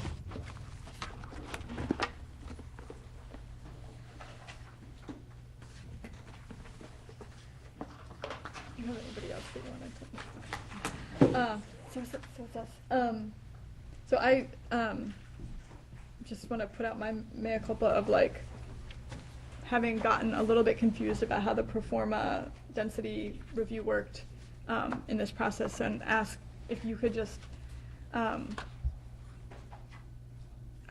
explain. Yeah, I mean, okay. Felicity just did, but Sure. Attorney Hardy just did. But what I'm going to suggest, I'm going to respond to you, but I also would suggest that maybe you reverse the order a little bit and do the conversation first, because I think it's very important. Yeah. I'm going to respond to you, but very important for the board members to talk to one another and start that conversation. And that conversation can talk about, you can speak about density, you can speak about traffic, you can speak about site design, you can speak about building design, you can speak about stormwater, you know, all the things that would be within the purview of health and safety. Plus, you can talk about design, which is not typical in other zoning matters, but you can look at it. I'm not talking, as you know, about the particular color of the buildings or something like that. And but when you talk, if you talk about design, you're talking about it in the context of the neighborhood, the existing neighborhood. So that's sort of the framework for, I think, the discussion. At least that's what I would be doing. Ms. Hardy, you know, did read the regulations, but I wasn't here for the last hearing, so I don't exactly know the conversation. But the short story is that at the stage where you've had all of your review done and you begin to articulate your concerns, and you say to the applicant, you know, we really want X, and the applicant says X costs too much money. I mean, obviously, you know, that's the point. You say, well, we need some analysis of your numbers to find out whether that's correct.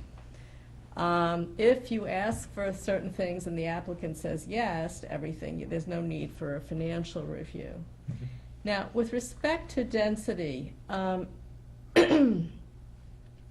what you can't do is, you know, boards used to do this. They would say, well, instead of 38 units, we want you to run the numbers at 30 or 28 or 26 or something like that. That is completely not okay.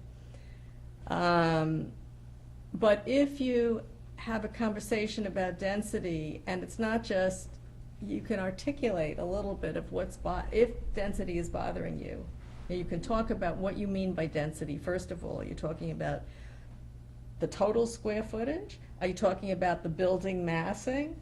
In other words, it's X number of units put together. Are you talking about height? What is it you're talking about when you're talking about density? And then what is it, if density is an issue, what aspect of it is bothering you? So, you know, that's why I'm thinking maybe have the beginning of the conversation right now about what your concerns are. And then we can talk more specifically again about financial review. And then the other issue that had come up too that I think is financially related is like there's the question of like rental versus home ownership, and do we have any role with respect to that? Absolutely not. No, okay. The project that you get presented is the project before you. And, I mean, you can say to the applicant, you know, we'd really like half the project to be home ownership. I have a feeling, I mean, it's very unusual that an applicant at this stage in the process will say, okay, fine, but it's not something you can impose, certainly. Right, so that wouldn't be, that, I mean, that, there's no, that doesn't come under any of the health, safety, environment, I mean, you know, like, that's. I think that's correct. Okay. I mean, I hate to say, you're Well, no, also I'm just a looking for lawyer, so I hate clarity. to say black and white, but I think Yeah, but that I don't would do be this, hard so to, I think it I would don't be remotely do very this. hard to say that there's, one of the things about 40B that I think is really important to understand is that unlike the rest of zoning where you have to have a reasonable basis for what you're doing, with 40B, the issues have to be serious, they have to be deleterious, they have to be, I mean, there's a very, very strong justification for what the local concerns are. You know, the safety issue has to be a real safety issue. So. No, as far as design goes, that's like integrating into the rest of the community, like into the neighbor, like it feels really amorphous to me, and I'm. What do I mean by design? Is that like what you're saying? what can fall with? I mean, you know, we talked about building massing. So, for example, you know, the mass of each individual building, I think, has precedence in the neighborhood, both right abutting. I actually drove around the neighborhood this afternoon, in between doctor's appointments. She was sleeping in the car. I figured I might as well. So. So right next to it, there's, you know, a single structure that is larger than any of the individual buildings. And then over on, when you go up and you turn left, I can't remember which name that is, but there's the condos that have the garages underneath that look pretty new. And those, you know, they're longer buildings. I don't know exactly how they would compare in terms of the buildings here. So there are precedents within the neighborhood for one or even a couple of buildings, but what is definitely different about this project than sort of what else is in the neighborhood is that the number of total buildings. You know, so right adjacent there's a building that's more massive by far than any of the buildings within the project. But it's one, you know, it's one building that's really massive, and then when you go around the corner and there are the condos, you know, again, like they're similar in scale maybe to one or two of the buildings that are in this project, but that's it, you know, and then you go a little ways and maybe there's something else. Those were the two biggest things that I remember seeing, although there's also the senior housing that's kind of around like over there, which seemed bigger, but it's set back from the road, so I didn't really see it that well. So, but I don't know, like I don't know whether that sort of That's definitely the kind of conversation that boards sometimes have with applicants. But it is a conversation, because what the project, sorry to be repetitious, but the project that's presented to you is the project, unless they're willing to enter into a conversation. If all the board members have some concern that what I'm hearing you say is that the length or the massing of one building is not that unusual in the neighborhood, but the fact that there's a number of them is different. But I guess what I'm trying to gather before we go and even engage in that conversation is, say we all felt that way and wanted to ask the applicant about that. If the applicant says no, is that the type of design concern that then we can say, well, no, we really want this addressed and we want to find out whether it's something that could be addressed and not kill this project, or whether that sort of concern is too ephemeral or too outside health safety? Well, I would just you'd have to play it out and see how the applicant responds to you. I mean, sometimes you might say, if you can articulate it, sometimes an applicant will come back and do some sort of concept plan and see what it does with density. And, I don't know how far along they're pretty far along, so I don't know how much they're going to partake in the conversation. But you certainly, pretty much you can talk about a lot of things. And somebody will step on your toes if it's outside of... As long as it's you. No. Okay, so we had a list from the last meeting that I had in front of me 5 minutes ago. That you've got in front of you, Fran? You're more organized. Get spread out. And then, here we go. It was the list that I had emailed to everybody at the end of May. That I had written down at the end, that were the things that we were thinking about. And we can certainly have other thoughts. This isn't to limit us, but just to start us back. The things that we had been talking about were the concerns about adequate water pressure, adequate sewer capacity, the stormwater, water quality, aquifer performance bond universe. Physical appearance of the buildings, screening, and then I had as a thing, I guess density, but I think, to the extent that we're discussing it's the way that the project fits within the neighborhood.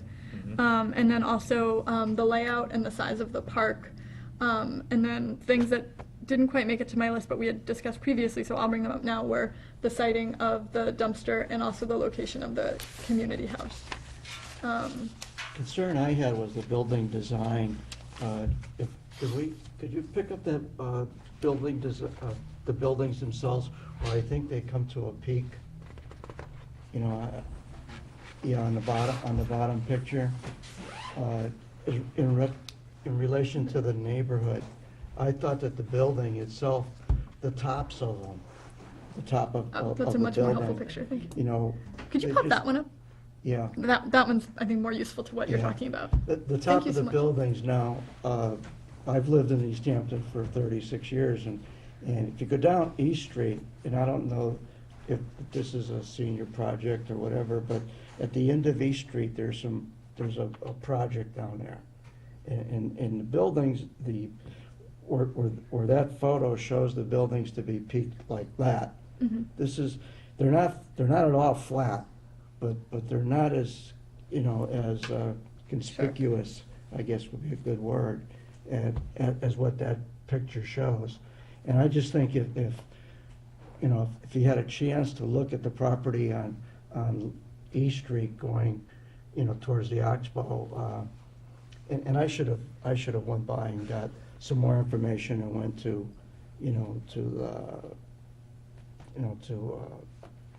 talk to someone about it. Well, and I think what you're saying, Fran, is that if you look at the the three peaks that are across the center, those are probably a 12-12 pitch. If by dropping those down, it would get them more in line with the other residential. Right, when you're looking at homes. that street, when we saw the pictures of that whole street with all the individual properties, two-story houses and everything else, it would fit in better than having something, if you're looking at the project on the right-hand side, that The big one, large. right, yeah, Yeah. yeah, it's got That's almost a totally flat. Right. I mean, that's, Yeah. has no design. I mean, that's nice looking and all, but for somehow it just sticks out because of the peaks. I'd like, like someone else to take a look at the project that's on East Street and see what I should have taken a picture of it. It's okay, you can bring it next time, or they can bring it. Yeah, I'll get some pictures of it and bring it to the next meeting. And now, John, you had some concerns also of like sort of the aesthetics of the building last time. Is that along the same lines, or did you No, have other it's different along the same concerns? lines, and I mean, even if you look at the, the Polynesian type ends on it, where it comes out with the shed roofs on the end, if you look at the other housing in the neighborhood, it doesn't match that type of flair, for lack of a better term. This would look very nice, on the side of a ski resort or something like that, but it doesn't exactly fit in the New City, neighborhood. Can you articulate some more, or maybe they can even help you, but. Yeah, ask and questions. I think where Fran was going was, that if you look at the peaks, they're very, sharp and dramatic. It's just, not I'm still not convinced what the wings on the end are for. They're so that because they're the accessible units. Well, some of them are accessible units. Yeah, but I don't quite understand what the archways are for. Oh, the at end. archways. Oh, that way. Okay, sorry. That's the part I don't quite understand. I just don't see how that, in all the time I've driven around Easthampton, I don't think I've seen a house with an archway in it at the end. Do you want to ask whether it's got any? Yeah, purpose is other there than a aesthetic? purpose for the? Yeah, what we were doing here is a number of things. We're trying to, bring the development down to a village scale and a very pedestrian scale. So, rather than taking 6 or 7 units and just having, big, bulky, blocky buildings, we broke it down quite a bit. And what we did here is by, whether this is an arch top or just a square opening, basically trying to make this kind of piece look like one of the homes. The actual entrance door to this small unit is actually through the walkway and right in to the right as you go through this archway. So it's a private entrance there, and it just starts to not only bring the scale down on the ends of the building, so that it's not a 2-story wall on the ends of the building, but that these guys have, the end units also have a slightly more private entrance, and it doesn't, it also brings down the number of front doors on the front so that it doesn't seem like it's 7 units. It might look more like 5 in terms of the scale. What is that, what building is that? That is, Did you say somewhere in the building? it's one of these buildings, probably building, no, I'm sorry. It could be building B, either one of these. I think it's one of the Bs. this or this. Building A, the one on the street, as you can see from here, it's a little more traditional in terms of scale with the neighborhood of just having, there's 3 peaks, which are, and having more, what am I trying to say here? Basically, the massing is more like kind of 3 attached single-family houses. Yeah, we feel that it is in scale with the neighborhood. The neighborhood has such a variety of housing types. I mean, I like to go into any neighborhood and try and pick out the things to try and tie it in. And here I had a problem. It's a great neighborhood, but there are so many different types. There's not a single cohesive typology of housing, you know, along the blocks there. It's, you know, it's got a lot of texture to it because each house is very different, and each one has been like added onto in different ages, you know, at different times, and some have brick and some don't, and some are 2-story and some are 3-story. So we wanted to tie this together and have it have a village scale to it, but not necessarily try and replicate the housing on the front because there's no one style out there.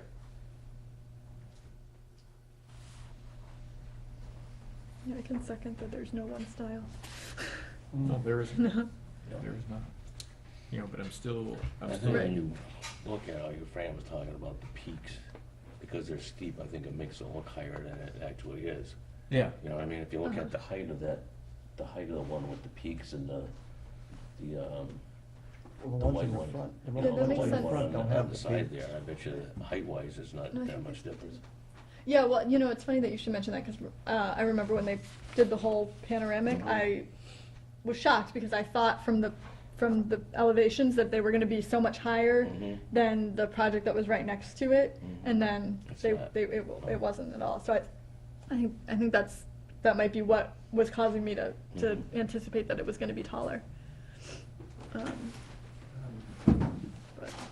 again, this is a very rudimentary form of the building, but you can see that the peaks on the front, on the Parsons Street facade are not 12 and 12. They're not really sharp peaks, and it does blend in, you know, better with the neighborhood and the type of housing that's there. Like a block. So that is a less. This is the A building, which is facing Parsons Street, Parsons and it's Street. And is it it is actu- the one that's very different from the rest of, you know, from these. So it is less, I mean, it's not just sort of the difference in Right. angle and image, it is actually less steep Yeah. in that, okay. Yeah. That's This the is other thing that's always probably hard to like a know 9 is, and 12. okay. Now, would changing those other buildings to a 912 dramatically change anything? I mean, are you putting utilities up there, or? No. I mean, cost-wise, it wouldn't change anything. I know that, you know, there was discussion about efficiency, you know, the green, you know, but I think that has more to do with the direction that the buildings are placed rather than the roof pitch. They're oriented for solar, Right. but both passive and active solar, but those roof peaks would not matter, the steepness of them. Mhm. Are you interested enough in design that it would be useful to get somebody to look at the design for you? Would that help a little bit? Well, and when you say that, what, basically hiring somebody to review the design? I'm not pushing, I'm just throwing out Well, we want, options, 'cause we want the neighborhood to be as, you know, comfortable with what's gonna be on that street. So that's important. I mean, if I lived there, you know, I would have a problem if the front buildings were at a certain level and the back buildings stood out, and I didn't think that they Well, they came into the neighborhood well. You know, we're not only dealing with the view from Parsons Street, but we're also dealing with what the folks all the way around it will see from their backyard. All the neighbors, sure, the whole project. I think it'd be, I would be in favor of doing that. do you think if you looked at some of the design issues that maybe, I'm not trying to put words in anybody's mouth, I don't know how much the issues are design-related, that to the extent you have concerns, how much they're design-related or number of unit-related? Well, it's the aesthetic and it's that bam block of building. And I think that by diminishing the overall presence of the building, Through design, you're saying? through design, Yeah, your perception would be different. the perception will be different. Yeah.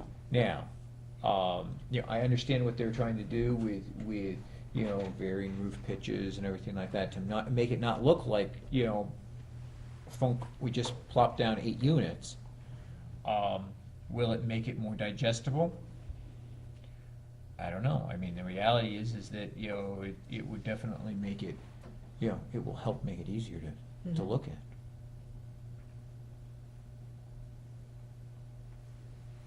Because the neighborhood has to live with it. I mean, We all have to live with it, Yeah. not just the neighborhood. We No, all I do. know, but I'm saying as far as, you know, you think any of the wanna, neighbors expressed concern about how the buildings look. yeah. They're just concerned about how many buildings are there. And how many people That's are my there. I mean, sense it's a too. personal taste thing as far as I'm concerned, you know. You could live there and want it to look colonial, and she could want it to look Georgian or whatever, and everybody's gonna have a different opinion about it. I'm trying to remember too the condos that are like around the corner that you can't really, you can see like Yeah, the backs of Main them a little Avenue. bit, like what Yeah. they, I mean, as I was driving by, I was at street level, so like the thing that stuck out the most to me was that they were all built over the garages, but Yeah. color-wise, I feel like it wasn't that disparate from, like, you know, like the overall palette didn't seem that different from this, like, and I was sort of thinking of, in terms of what this could sort of pick up on that's already in that neighborhood, that might be something that it could pick up on, just because that's something else that's new, that's larger, you know, because there's no way to make this look like a triplex that was built in 1900, like, that's just not going to happen, but I think, but I don't remember how the roof lines on that work compared to this at all. The front building, I feel like, is somewhat similar, except of course it doesn't have, you know, none of these have the garages on the bottom. But again, I didn't really look at the roof line. But I do remember thinking as I drove by that the palette was somewhat similar to what's being proposed here, and that, you know, to the extent that that is now part of the neighborhood, this could evoke that. But I think for me, the way that the buildings look isn't as important as like where they are and where the park is and where the dumpsters are.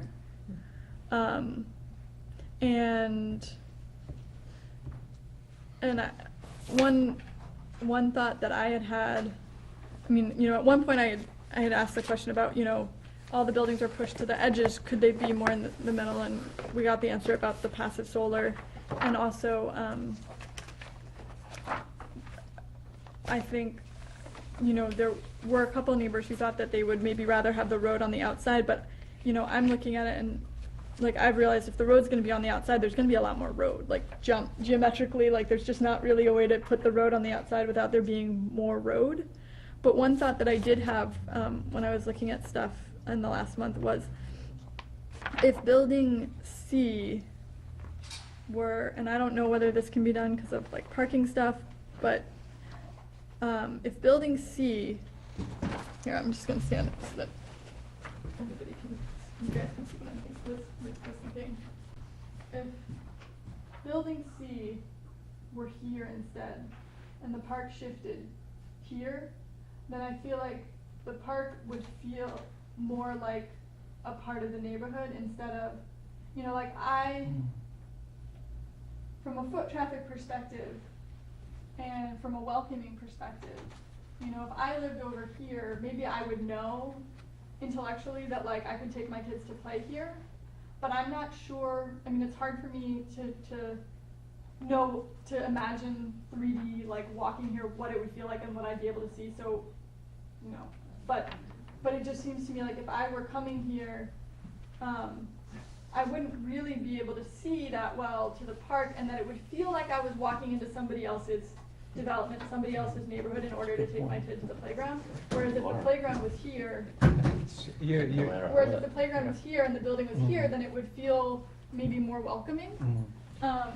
Well, you know, you've got a young child. I'm sure you've driven down the road, and every time you pass a playground, you know, the kid goes, "Oh, can we play?" Right. You know, the reality is Yeah. they Pleasant won't green. Yeah, they won't see that playground. Right. Yeah. Okay. I mean, we've all had that experience. Yeah. So You you may know, feel like a visitor if it's this way it's Right. designed, otherwise, in another way to design it, you'd feel more inviting Mhm. to stop and, or go over there. Well, and I guess I like that. something else to look at is the community building. If you relocated that building over here, Right, that would be could another the option. community building then become part of that building? Can you want to show them Oh, up there? I see Because what I'm you're not saying. sure they know what you're talking about. You were just, and I think I got this. So like have a longer build, like a So bigger you're talking mass? about taking building C and putting it over here? Yeah, I mean, that was just a Right, thought. and then, attaching this community building to it, so it then becomes, it basically becomes one building. So having a larger mass, but having fewer total buildings. Yeah. Yeah, I mean, because certainly as far as like large mass goes, like there is a much larger mass right next door. So maybe, I mean, I was reading some of like some design stuff, which I had printed out and then did not grab. That was talking about, like trying to break up masses and have not as big masses to make things like that more pedestrian feel. But that's an interesting perspective to have one fewer building. It will, try to, it's perception, Right. for lack of a better term. It's the, we don't have that, that building sitting out there. Right. Response? Do we get a chance to respond? Yes. Okay. Yeah. A couple of things. We did try a concept that did move this over to this area, but with the setback requirements, you're looking at starting in here, and you're gonna lose the bulk of the park, basically. It's gonna be a much linear park this way. Uh-huh. And our concept for the site plan was to, one, create a community building that was in scale. It's basically a small house. Mm-hmm. The focal point of the park, and to create as much green space in front of that building as possible.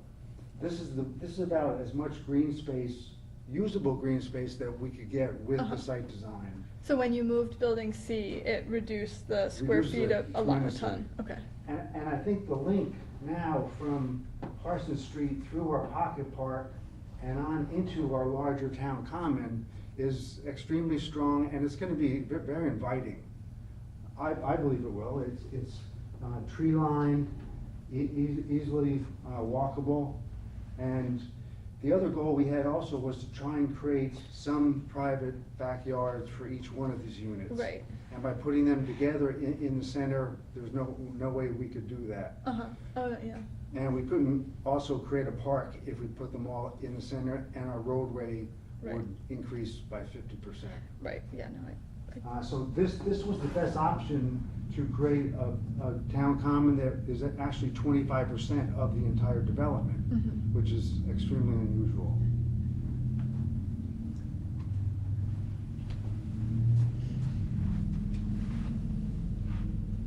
Yeah, it's just such a weird shape. Yeah. Very odd-shaped piece of property. Yeah.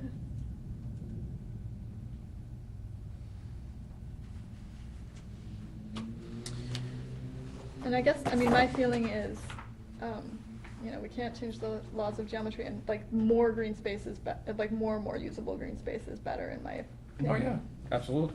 So.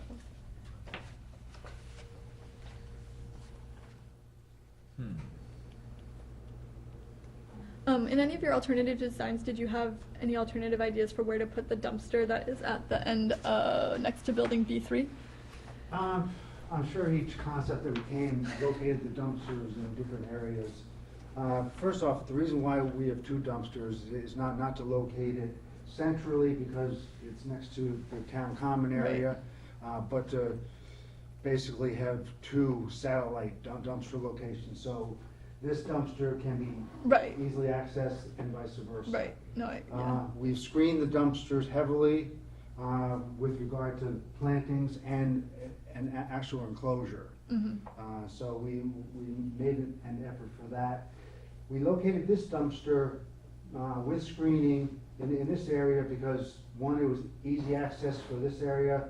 The fire trucks that do come in can easily turn around using that so that is as a portion of it. But also, this backyard is basically all wooded now. Someday it may not be, but we are screening around it, but right now, it's a natural buffer that we felt was, and the location of this dumpster from this backyard is probably close to 38 feet in distance, with a dense screening around it, so visually, you won't see the dumpster from that backyard. This dumpster also is located behind this large apartment complex. Right.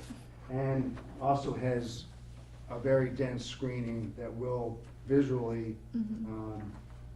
screen it from the backyards. And then each dumpster is within its own screened area. Yeah, so it's double screening. Like there's like fencing around the dumpster and then trees around the fencing, is that what you mean? Yeah. Okay, thank you. So this area actually is almost triple screened. Like the newest Gillette razor.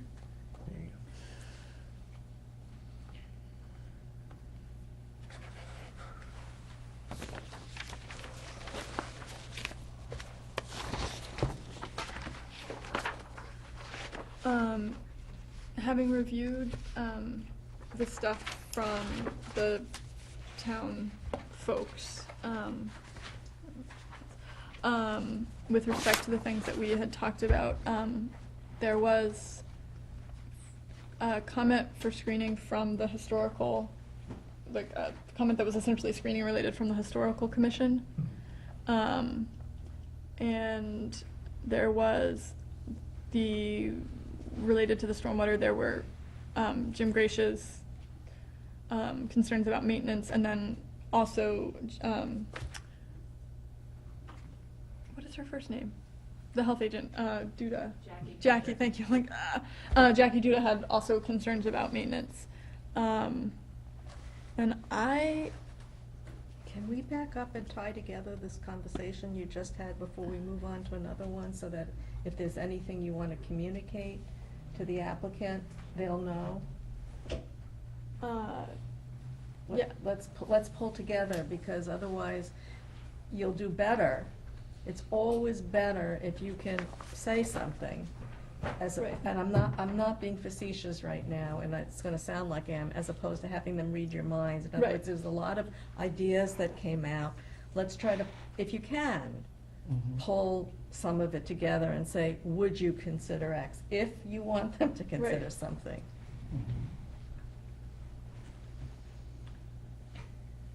Well, I mean, obviously, I think that, what we're saying is that we would like to see the building, that C building relocated to be able to make the park more inviting, but, he's kind of said that that's gonna diminish the green space. And I know for me, I'm more interested in there being more green space than necessarily where it is. Yeah.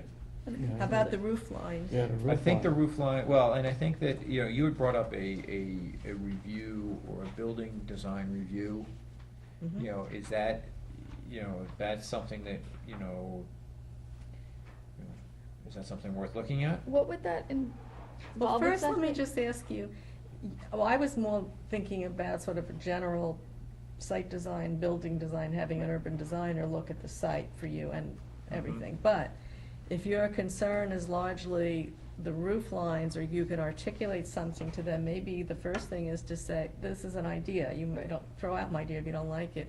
You can say to them, something doesn't feel right about building number, whatever it was. Maybe it's the roof line, maybe it's not. It feels out of character. You talked about wings, you talked about arches. I mean, you really focused on that particular building. So you can, again, I'm repeating myself, it's how I think. You can go to them and say, something doesn't feel right. Can you come back with some sketches for us? Or you can bring somebody in to look more broadly. Right. Well, it's, I'm trying to think, is it worth having somebody else come in and look at it, just for a fresh set of eyes? You need to say, I mean, first of all of it, but is it one building, the whole site design, the building design in general? What are we talking about? Well, and I guess I'm questioning now is that, you had said that we, the plan that's presented before us is what we have to review. Right, but sometimes, some people applicants want to get an approval, right? And if there are things that you can present to them that are within the realm of what they can do, they may well do it. I think, I don't know, maybe I'm just speaking for myself, but I think for us, or for me, speak for myself. Speak for myself. Keep it simple. Keep it simple. There's like a really big leap that I'm struggling with between the project before you is the project before you, but if there's something else, but then I also feel like, well, I don't know how to know whether something else would be feasible or would be possible or is even worth asking. Well, and I think that's what Edie's trying to say is Right. that by having a fresh set of eyes to Right. look at it, they may see something. I'm saying if design is a big concern, Yeah. then, and you want some help articulating the concerns, then bring somebody on. You could say design is not such a big concern, it's really the number of units. That's a different story. But it would be the same person, wouldn't it, or would it be a different firm? I don't think you're gonna bring somebody in to look at the number of units. I mean, that's. It's just the way that they're really- spread out over the site. It's really the site, if the site design matters to you or the building design, and you think some of your concerns can be perhaps satisfied by looking at some of these issues, then it might be a good idea to bring someone in. I guess what I mean is, for me, there's a really big space between, in an ideal world, it would be nice if, and in this site, in the stage where the project is, and within what we can require or request, what is worth worrying about? It's a negotiated process. Unlike any other kind of zoning, it's a negotiated process. And any applicant rather an approval than not. And that's what you're trying to do. See if you can get to something that you feel is the best project or best community that you can have some say in within the limited framework that the law allows you. Right. Or there may be other issues that are more important, I don't know. Right. Okay, let's keep looking at issues. And circle Just- back to this before the end? And circle Yeah. back to this. That's kind of where I was because headed. We. Sorry. Oh, no worries. No, I think it was helpful to. I think that we may want to. It's like but an I want to just onion. make sure that it's it's not the only great. thing we want to do. Yeah. So I guess what I was sort of thinking to do was just to hit the list again to see whether there are things that were on our original list that we feel like we can come to a more easy resolution on than this stuff, because this stuff seems like we're not quite ready to come to any, like, even a request for the applicant, let alone a resolution for ourselves. I felt from Jim Gracia's letter like the water pressure and sewer capacity is relatively resolved for me, especially because we clarify this if I butcher it, because I'm paraphrasing something like that you had said before, but basically, like, we issue the comprehensive permit, but if they get there to build and they, like, go to plug into the sewer line and there's a problem, it's not like the fact that we granted the comprehensive permit is gonna mean that they get to build, even if it turns out that there's They still need to meet all of the standards for all of the other development permits. So, Conservation Commission, if there was wetlands issues, they'd still have to, But like the city engineer still gets to come in and say, no, actually it turns out that they can't safely hook into this 12-inch main for some reason that we didn't realize. So for me, like, knowing that there's still like a professional doing their job out there, and what Jim has said satisfies me as to the water pressure and the sewer capacity. Like, I certainly don't know more than Jim Gracia on this stuff, and so that's kind of where I am on that, and I don't know whether other people are feeling the same way. On the on the sewage and water supply, I agree. Okay. I do too. Okay. I still have issue with the stormwater maintenance, Right. I think that's something. long-term, and I gotta be honest with you, that this whole, let's redesign the stormwater retention basin, so now it puts more underground, Mhm. scares me even more. And why is that? Because the concern is, and from what I've heard from all the neighbors, is that when there is a large storm, Mhm. that there is standing water on the houses on Duda Drive. Mhm. There's standing water, in other places. And now, the concern is that we're gonna take all of that water and put it underground from this location. Mhm. And how is that going to affect the aquifer, for lack of a better term? You mean the water table, not the aquifer? No, the water table. Okay. Can you maybe speak to that? Because my instinct is that it would actually make it better, because instead of going into the Right. soil, it's going to be like all water all the time in this basin. Right now, during Yeah. a large storm event, this site drains upon itself. So Mhm. water during a 100-year storm, it hits the site and it goes down into the aquifer.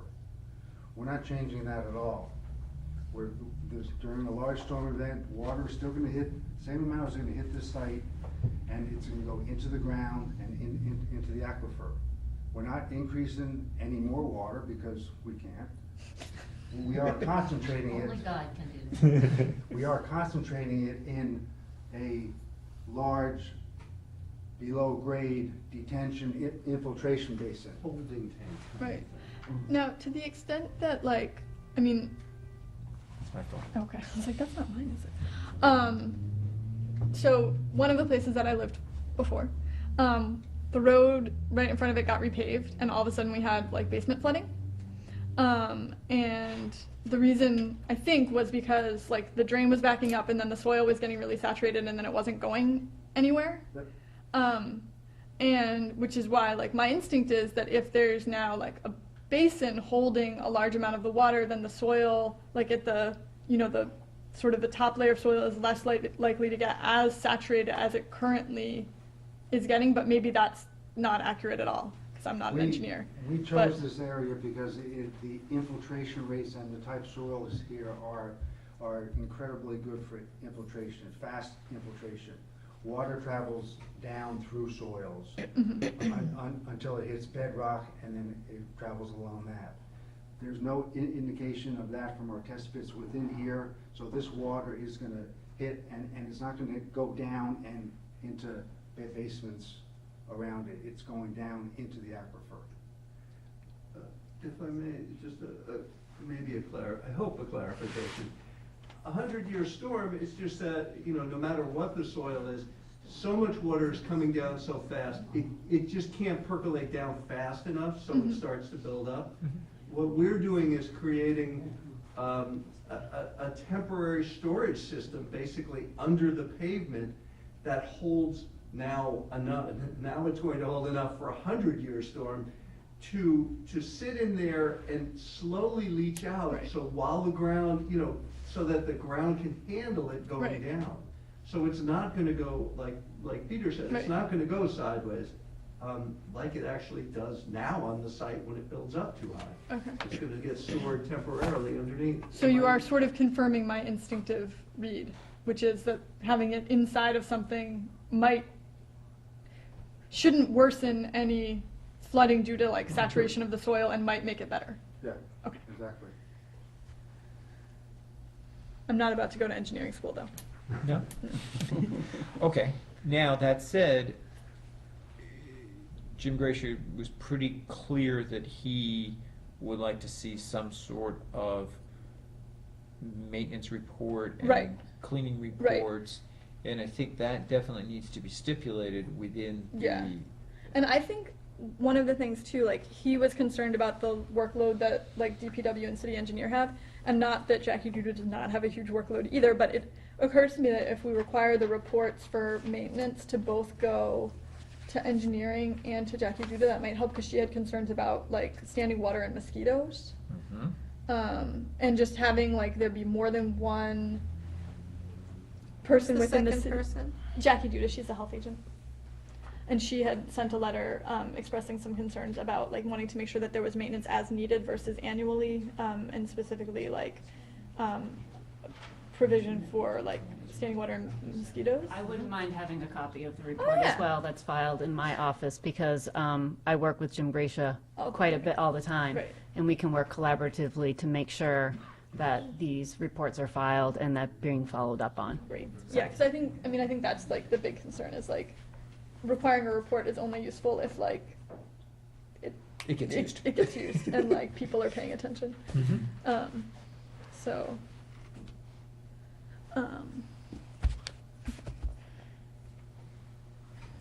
Jessica.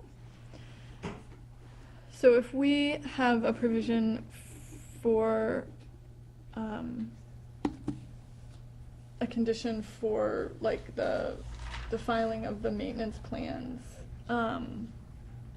and Now, can we require any sort of bonding for maintenance, or does that still fall back on the homeowner? You need to treat it like other projects in town. I think the bonding, correct me if I'm wrong, but the bonding that has been done in the past was like during the phase of construction. Right.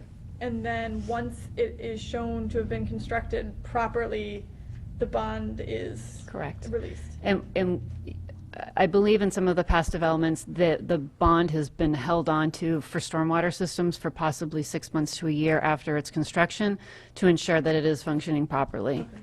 And then it's released. Once it's proven that it's functioning properly, then the money is released. Okay. If that's the case, then we will want to do that. All right. Did you guys want to say anything about the bonding issue or?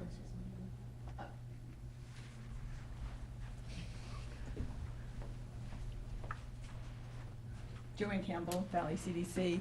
So we had put in our letter that we sent about the performance bond that we will have during construction, which is for the whole construction of the entire site, including the stormwater system. And that we require the general contractor to have that. That's part of the state requirements. So that's what we would have. Okay. And then, obviously, that would get, after certificates of occupancy were approved, we'd have to, what you just mentioned, we'll have to chat about the release for 6 to 12 months, because it's, How long is construction expected to take? I think we're expecting 12 to 15 months. So presumably the stormwater goes in early in that process and then should be functioning throughout that, no? No, it wouldn't be functioning until people living there. And Okay. I mean, there may be some functioning, but it won't be fully functioning until it's fully occupied. I mean, Fully paved and complete. Okay, so, and that doesn't happen until sort of that, okay. I mean, you wouldn't see the full functioning of it until people are living there and showering and. Well, the storm Oh, no, that's water into would the be wrong. just once it's paved and. Yeah, but we wouldn't have everything Unless paved. people are Paving showering in would the parking happen lot. at the end. She's not an engineer. That's The why I have majority them. of the stormwater system will be installed relatively early, but I can't say it's gonna be 100%. Right. But it will have to be, because we do have to drain the site during construction. And, but we haven't gotten to the point as far as exactly how much. Okay. That's good. And certainly, as far as the management plan, the stormwater management or ordinance requires a maintenance Right. plan. Yeah. So, and we would have no problem filing the appropriate reports on an annual basis to whomever needs to get copies of them. And I think BayPAC had suggested having the management plan be filed with, like, recorded with the deed? Is that essentially what they had asked for? You can't really do that because it's not in recordable form. What you could do. Can you record something that references Yes, it? what Okay. you could do is in the comprehensive permit, if you issue it, you could identify that there is a stormwater management plan and it's on file with the applicant or whatever, so that if somebody is. Maybe on file with the If city. somebody is researching the public records, they'll see reference to it, but the plan itself is not a Right. recordable document. And then, I mean, a reference is probably better anyway, because if at some point it needs to be updated, That's it's true. on record with the city, and it That's can be a good- that's updated, a and good then point. reference to the updated.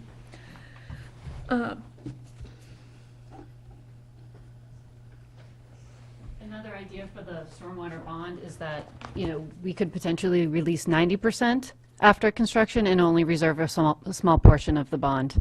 So maybe 10% gets reserved until we see the functioning of the stormwater. So we're not holding all of the bond.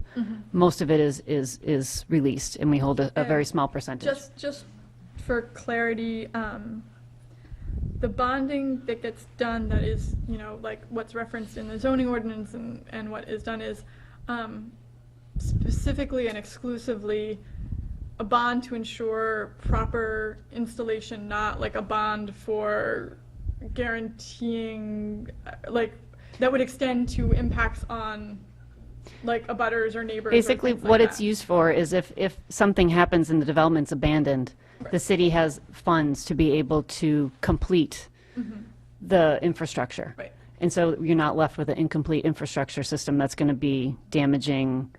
Can I just raise something so that you know? And that is that the lenders will certainly require this anyway. So I'm not sure. Usually the way those are structured is that the parties that can make a claim under the bond are identified as so-called obligees under the payment performance bond. I can check. I'm not entirely sure about what the state lenders require, but it's possible that you know, with their permission, we could just add the city of Easthampton as an additional obligee under that bond. So that, because we're already going to be bonding the payment performance and the construction of the project. And the easiest way to do it would be to, if we're permitted to do it by the lenders, is to just add the city of Easthampton as an obligee. Yeah, I mean, I think what I was trying to clarify with Jessica was more like, you know, concerns expressed from some of the neighbors have been, you know, what happens if there's water in my basement? And I think, like, my understanding from the way that the bonding process has, you know, been explained for how it usually works in the city is that the types of bonds that are required and that are done don't really address that situation in a normal, like, that's not what the bonds are for, and that's not what they address. And the bonding that we're discussing here is consistent with the bonding that is required in Easthampton on a regular basis, and, you know, what the law requires is, and that's, yes. I just want to be clear on what it is that you want, that's all. Right, well, we'll definitely get that cleared up, but I think that we're just looking to have bonding that would be similar to what is, you know, what Jessica just outlined, and I think it's similar to what you guys have been discussing, so. And in past language, it's well, with subdivision specifically, it's a performance guarantee. It's not specifically a bond. Okay. So, you know, a bond means something very specific. So, and also in the past 40B decisions that the city has rendered, it says bond, surety, or other measures. So I just want to make sure that, just in terms of using the right terms, it doesn't have to be a bond per se. There's other financial performance guarantees that we will accept. And I would think, in terms of, like, you looking for clarity on what we want, if you look, I don't know whether you've probably looked at decisions that the ZBA has issued in the past, but my guess is that we would probably end up with language that was very similar, if not identical, to the language that was in those earlier, the East Street and the rental part of Treehouse. The rental we would look at. Right, the rental part of Treehouse, and then. I have it here, Oh, if you need it. Yeah, I've got it here, too. Was my reading between last meeting and my reading was the last meeting this time. All right, so if we have the performance bond, as we've just been discussing, and the monitoring and maintenance, as we've discussed, do folks have other additional concerns that we need to address? Well, I think something we do need to come back to is the list of waivers that they're looking for. Are you talking specifically about stormwater, or are you Yes. talking about the whole world? I'm sorry, I was just talking about stormwater. Okay. Thank you. I'm sorry. Missed that one. No, it's been a long day. No, I'm just kind of going back down the list. And your goal in conversation right now, by the way, is not to necessarily resolve everything for the decision, but to think through if you need more from the applicant. Right. Right? Okay, you understand. Yeah, no, I'm just trying to go down the list to see what things we're gonna be, what things we feel like we're satisfied in terms of what we've gotten and what things there might Okay. still be issues with. Yep. So, I mean, obviously we have to hash out exactly the bond, except I will probably just pull from the previous decisions. And but we will have to come up with some appropriate language for the filing of the maintenance plan, and the reference to be filed, you know, the reference to it within the comprehensive permit. But if we, you know, once we get that language, beyond that, are there other concerns that people have that are related to the aquifer, water quality, bonding, or the stormwater, that universe that we were discussing before? Does any, like, I mean, is there anything else that isn't addressed by what we just discussed that people have? Because I feel pretty good about that. What about the fire department? You know, the question came up about, since the fire, you know, has the fire chief, should he come and revisit this? Well, we just How asked long him. ago We was- just asked him after our May meeting, so it was after the fire. So, I mean, I don't know that we explicitly said in light of the fire, but it was after the fire that we asked him. Because For the- when he examined it, when he made his decision and did the measurements as far Right. as trucks turning around and everything else, did he learn something from the fire? Was his evaluation prior to the fire, that he wrote it up? That's my concern, because of the safety issue. I bet Jessica would give them a call to make sure. Yeah, yeah, that would be helpful. Or maybe you can tell us exactly how you phrased it or. So I just want to clarify what you need me to ask him. You want me to ask him to, well, I have I guess a question for the applicant. Has the site plan changed at all since? Well, I think the question is not related to the site plan. It's, No. did he learn anything through the process of dealing with this fire that would change his opinion Right.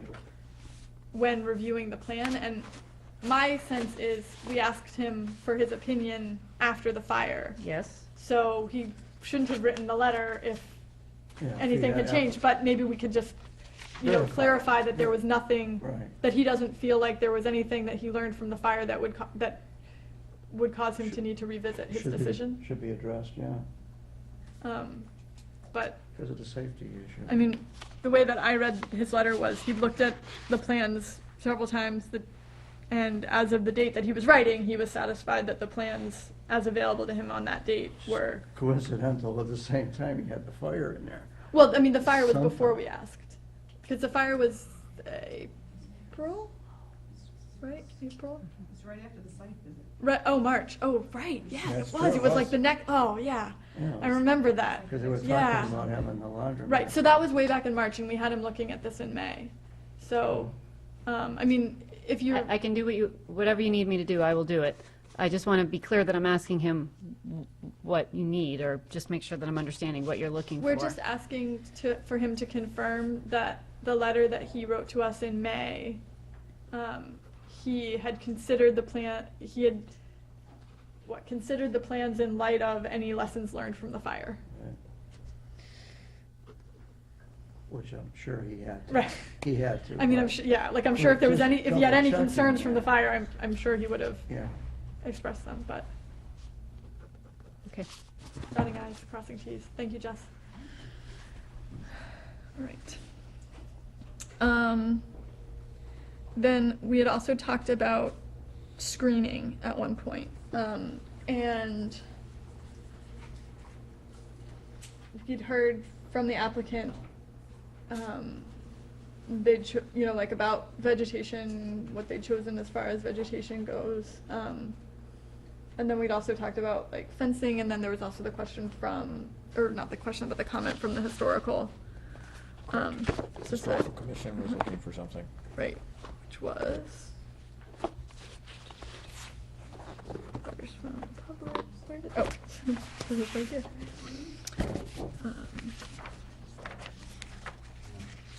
There it is.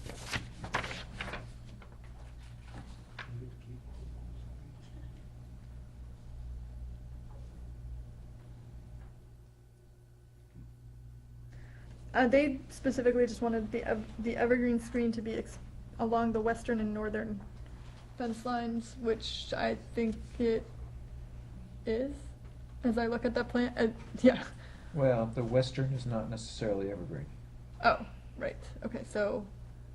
What we're doing with our screening, cemetery, we're retaining approximately 12 to 18 feet of existing vegetation that's along here.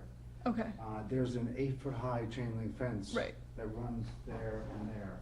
So this area, we have not proposed planting. Oh, right, so you're not, it's green, not because you're planting, but because you're not disturbing. And some people like views into cemeteries. Right.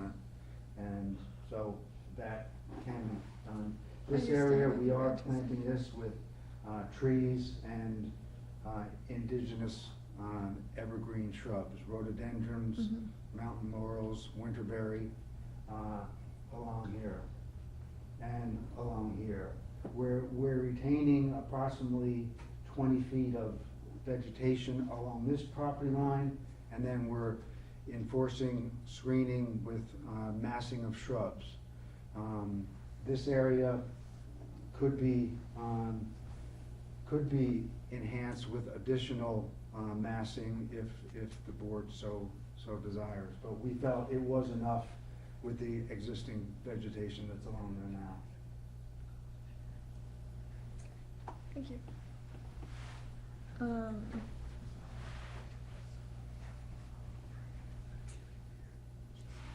Just thinking when we were at the site, granted it was like before anything was growing, but I guess that's, the question with evergreens, or the difference with evergreens is there certainly wasn't much understory growth. There was very little, and Yeah. 20 feet is from here to the second row of chairs. Right, yeah. But more important than the 20 feet, there's what's in that 20. What's in that Right. 20 feet? So. And if they're proposing using the existing vegetation that's within that 20 feet, and they take down all the other cover, there's not a whole lot there. Well, even if they're taking down, my recollection was there wasn't a lot lower, like trees versus there was a lower. lot of- There wasn't a lot lower to begin with, but.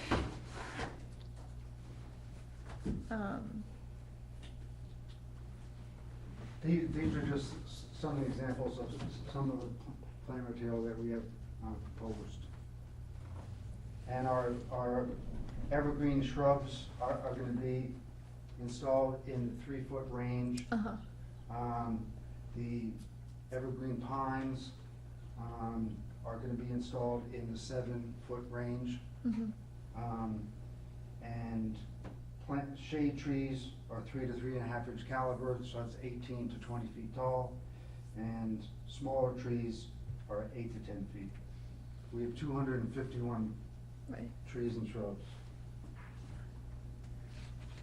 So there's the screening around the cemetery, and then there's also the screening where there's, like neighbors right there. And one of the things that we had talked about when we were doing our site visit, well, not that we talked about, but like after that, was fencing versus plantings, and the idea that plantings in some ways are nicer, but as far as like more visual privacy, a solid fence is more visual privacy. Unless you have very, very dense plantings that have grown in. And I don't know what, What's the pattern in the neighborhood? Are there fences around, or is there typically screening with plants, or what's the? I think there's a lot of open yards. I don't think I'm trying to remember what I saw in the way of fencing in the afternoon, or what you guys. I don't remember offhand. I thought it was open. Most of Yeah, it was largely open. Yeah, you want to treat it in a similar manner, otherwise it's going to really stand out. That's something to think about at Right. least. I know we also discussed, a berm type of thing to be able to, raise that vegetation up just a little bit more. But I think there were concerns about water because of the slope. At least on the the north. Is that north? Yes. No. No. No, that's east. Why don't you tell the applicant your goal and ask them to come back with ways to achieve it? Like, do you want better screening on in a certain area? I think we're looking at figuring out what our goal is. I get it, okay. Okay, but I mean, instead of telling them you want to, what I would recommend is instead of saying you want a fence or you want trees, I would say we want to achieve. Right. Okay.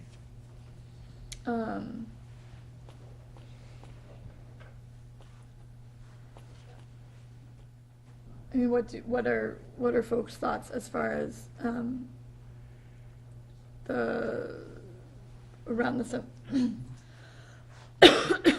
around the edges, like? Well, and I think that it needs to change. You know, if we look.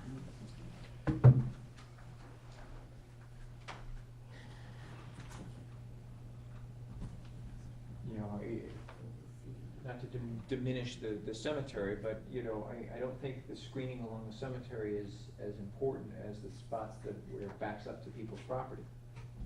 You know, I think that those people that are gonna, you know, those, you know, local residents that are gonna be most directly impacted by, you know, having this put in their backyard are gonna wanna, you know, have some sort of shielding or barrier to help make that, you know, and whether, I mean, I know we had discussed, you know, some sort of a berm, you know, to do that, and I understand, I remember now that we discussed that, and there was concern that, you know, the ability to retain all that water then would not. Right. Now, and I don't know whether you can do it where it would swell and then right at the property line come back up, so you could still retain it. I think the concern was the runoff from The runoff from the adjacent properties. So some runoff Currently goes drains. from abutters onto ours, and if we stop that, then it could cause problems with the abutters property by putting a. That was, there. like, specifically, I remember, we were talking to the guy who lived at the site visit, I was talking to the guy who lives, it was either here or here. It was Yeah, I think it was you, Dave, right? That would be me. Yeah, that would be me. Right, and not wanting to create a situation where you end up having, like, water coming back into your. I can appreciate that.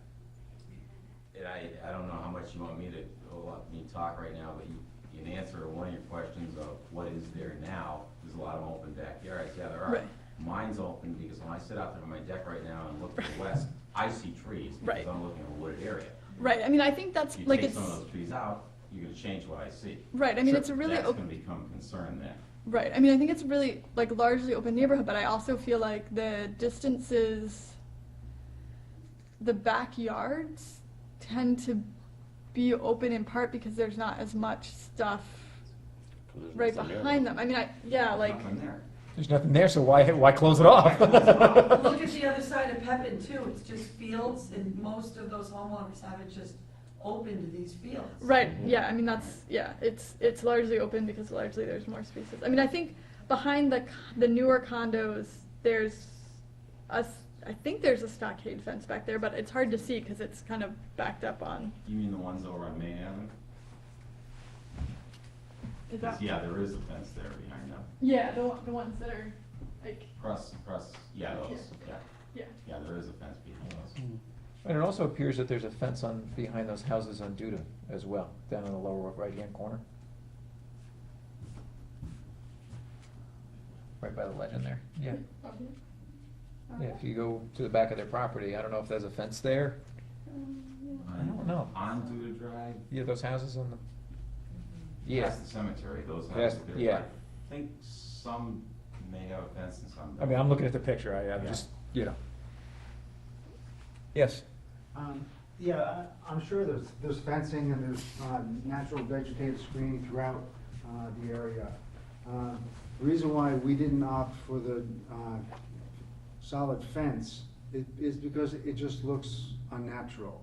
We'd rather put the money into plant material and even plant material higher for dense screening initially than to consider a fence. Same with a mound system. I've seen mound systems done before, and if you have enough area to really create a natural looking mound, it looks great, but This, we don't. Right, We're yeah. gonna have a mound that comes up and down, and it's gonna look, It's just gonna take Yeah, up. I'm It's not, gonna I'm look not a bad. fan of the mound idea. so I'd rather consider, a little bit more mature planting, to create a denser screen if the board wants one. Mhm.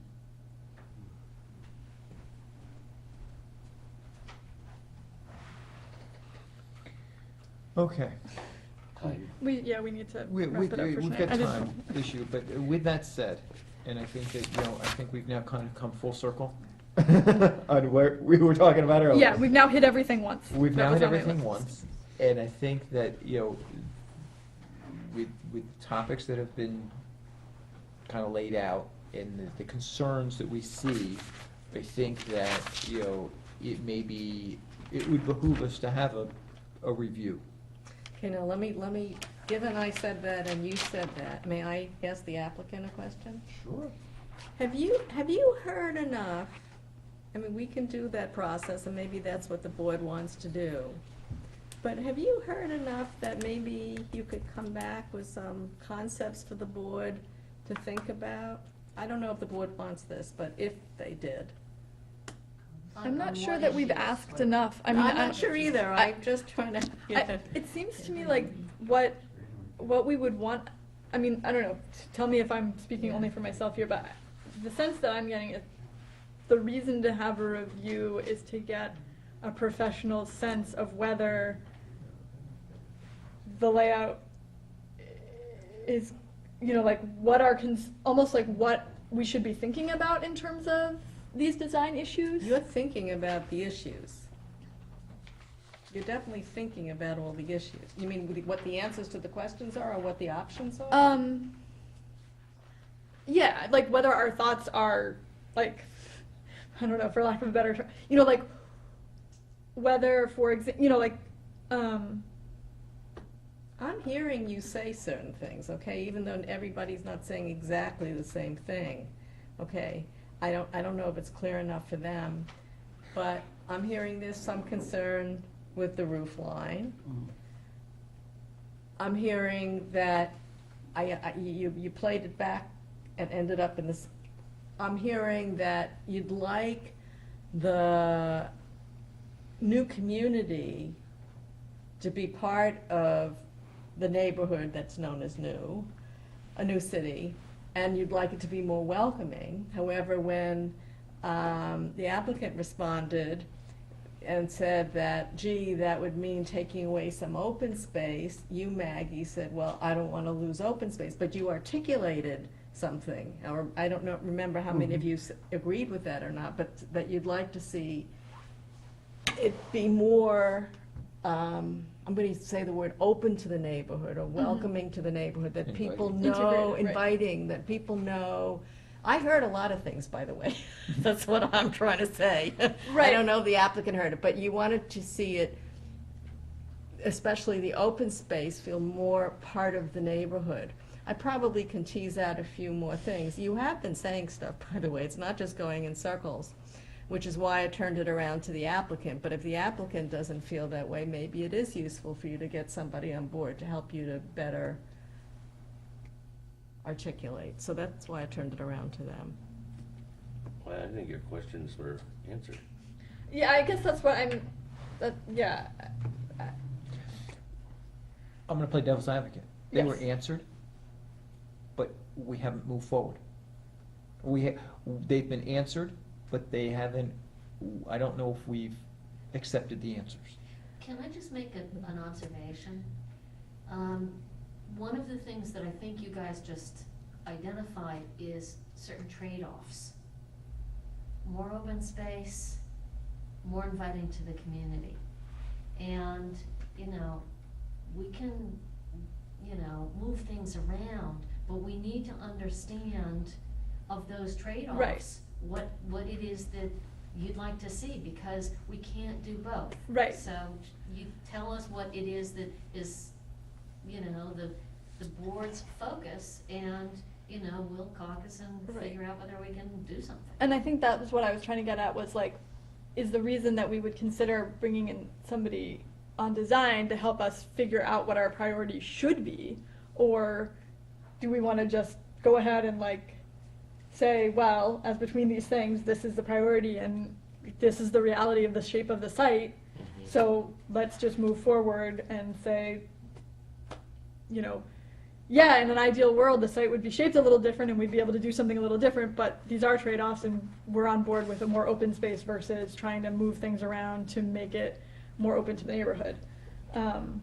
Or is it something that we feel like we want, Well, like that we don't? And I guess, you know, the thought was to, you know, relocate the park south and take that building C and swing it up there. And, you know, the concern was is that, you know, it would encroach on the size of the park.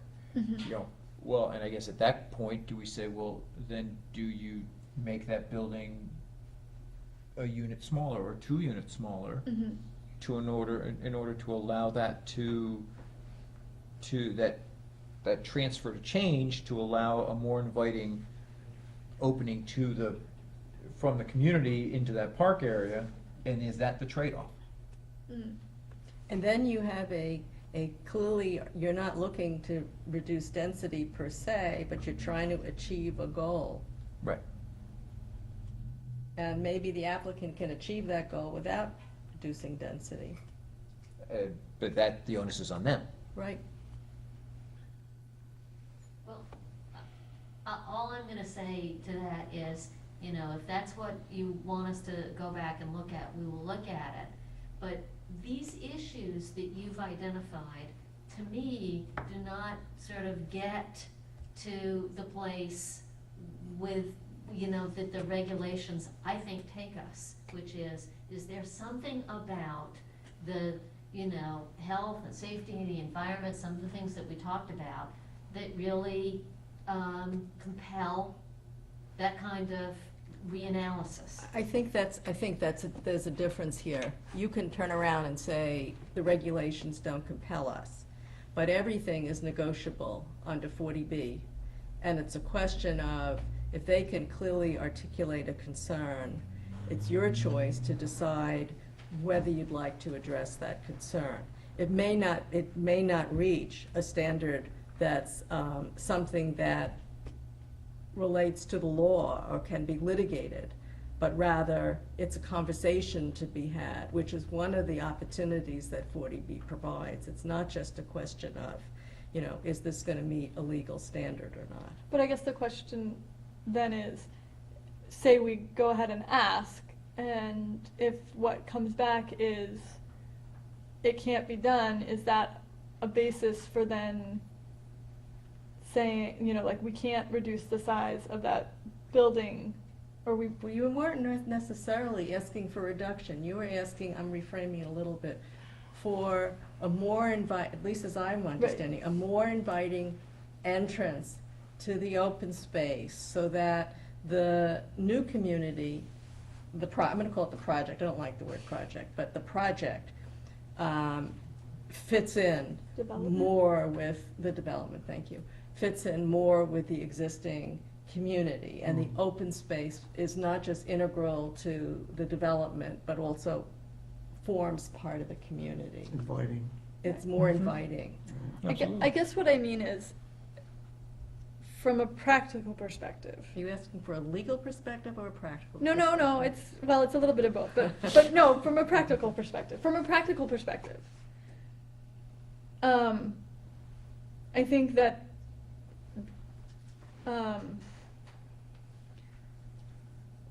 if we're asking for, we're asking, like, if we said what we want is to not have to choose, essentially, between a large amount of open space and a more inviting entrance for the wider community, and they come back and say, with all that we need to squeeze in there, there's no way to meet both of those goals in the way that you've requested. Because of economics, you're saying? I'll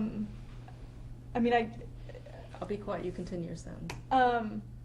Just, you know, like if we ask for that, you know, we ask for the candy store, and they come back and say, well, we can't give you the candy store.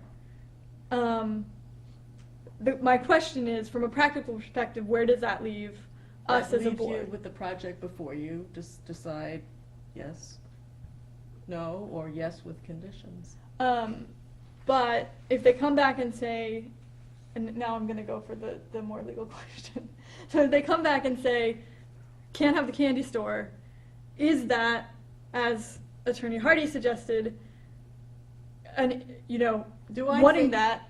Do I think if you turn the project down? No, not turn it down. But use that as a basis. Like, would we then need to get a design consultant in that would say, well, you could put this building there, but only if it was smaller. And then we say, well, can you make it smaller? And then they say, no, we can't make it smaller. And then we say, well, can you really not make it smaller? And then It's not that complicated. This is why often, by the way, you use work sessions, because a lot of this. Well, that's what I was going to actually ask, if we're getting to a point late in the process to do a work session, because it seems to me that it might be beneficial to have a work session, but I don't know if it's too late at this point. And that was a question that I had, because if we could sit down together. But the together can't involve any of us. Right, because you're. It could. It can't actually. No, it can't. No. No, No, I thought that the attorney. Our attorney said that it would just be, you just have to post by open meeting law. Oh, okay. It would just be, you would just have, it would be a quorum of the meetings. It just has to be. It would be a posted public and session. be public. It wouldn't be closed. It would be open. So, But we could still have a work session. So I'm just putting that, I'm just asking whether I was that's still an starting to think option, that would be because. useful, 'cause it's sort of going, but the question also is, do you bring in somebody, does the board want somebody to help them who has expertise in design? My personal opinion on this is, having gone to design school, is that you can have 50 designers and have 50 different opinions. And so I would rather see the board work with the applicant to negotiate a design that you are both happy with. And I think that that might be accomplished through a work session where we could get a little bit more hands-on in terms of, pull out a thing of trace on top of the site plan and have the designer show what is and what is not feasible in terms of design, so you can actually see the design process sort of unfolding and what's feasible and what's not. I don't know if that makes sense to the applicants, but. So it would be a public meeting, but really the conversation would be the board members and the Yes. applicant. Yes. But the You public could can- close it, It you wouldn't be could, that different from this. right, The difference- exactly. I think the difference is going to be that we're not going to be so far away from each other. We're going to be actually sitting around a table and trying to get something done. Yeah. Right, and it's up to the board to Make it decide at whether least they a want dressing to paper. allow the public to provide comment or not. It's totally up to you on how you want to handle that. You could keep it as a closed session where it's just basically deliberation between the applicant and the board, and I would But the hope public that still gets to it. they could still attend Right, and, yeah. and So again, observe it's not as they're really that doing different now. From this process, because we can say we're done hearing from the public now in this process, in this venue as well, so. I think that would be a really good idea. Okay. So, given the timeline, though, it should be something that happens, I would think, within the next couple of weeks in order to make sure that we're staying on. And you understand that in this conversation, no decisions would not be made. No, this is It's just just an conceptual. exploration of What is possible? what is possible. Yeah, Um, that's a great idea. And the Now, thing- I guess my question is would it require that we all attend? No, I don't believe so. No. It's just if you have a quorum. Okay, so it's not part of it is separate from in terms of the 40B process, it's separate from the hearing. Boy, this is different than, okay. Because the problem is that It's we not can't part- actually miss, none of us No, can no, miss a hold hearing, on, let me right? think for a minute, okay, because usually I do these in a closed, I think the better process is, if you're gonna do this, you all attend, even though it's not part of the hearing, but you're in the middle of a hearing process. Right, I think- Yeah. I think really there's really no difference. This It's is really really a just hearing adding- session, but it's probably during the day? Oh, God, no. No, please. Is it at night? I What, think, the would we work just add session? another Thursday? Or It's- add a, whatever makes sense and So works it's with really everybody. odd. We've got such a crappy July coming up anyway. Oh. I mean, sounds to me like what you're really talking about. Although, wait, maybe we could stick it on the 19th, because we can finish up on the 19th really fast. No, that's the 14th. That's next week? Yeah. Next Tuesday. Oh, Next Tuesday. Yeah, That's that's too soon, you're right. 4 days away. Right, June is just crappy. But let me- My apologies to everyone again for the 19th. If you're saying it's really gonna be like this session, I think it's really better if you all. Right. Oh, yeah. It's just No, a matter of I- scheduling it. I think that's And the I only question. actually, you might as well just continue it as a hearing, I'll only just put it in, Okay. Right. I mean, the Why question is, do not? we want to just do, I mean, I Are you think. guys okay with this? Working session? Yeah, it'll be I guess. a hearing working session. Okay, so here's the question. So we've got 2 more meetings scheduled now. And what I'm trying to figure out is, are there things that we know of right now that we want or think we might want that would take time to get versus conversations that we want to have about what is possible that will help us, craft the best development that can be crafted, but don't rise to the level of needing like additional outside information.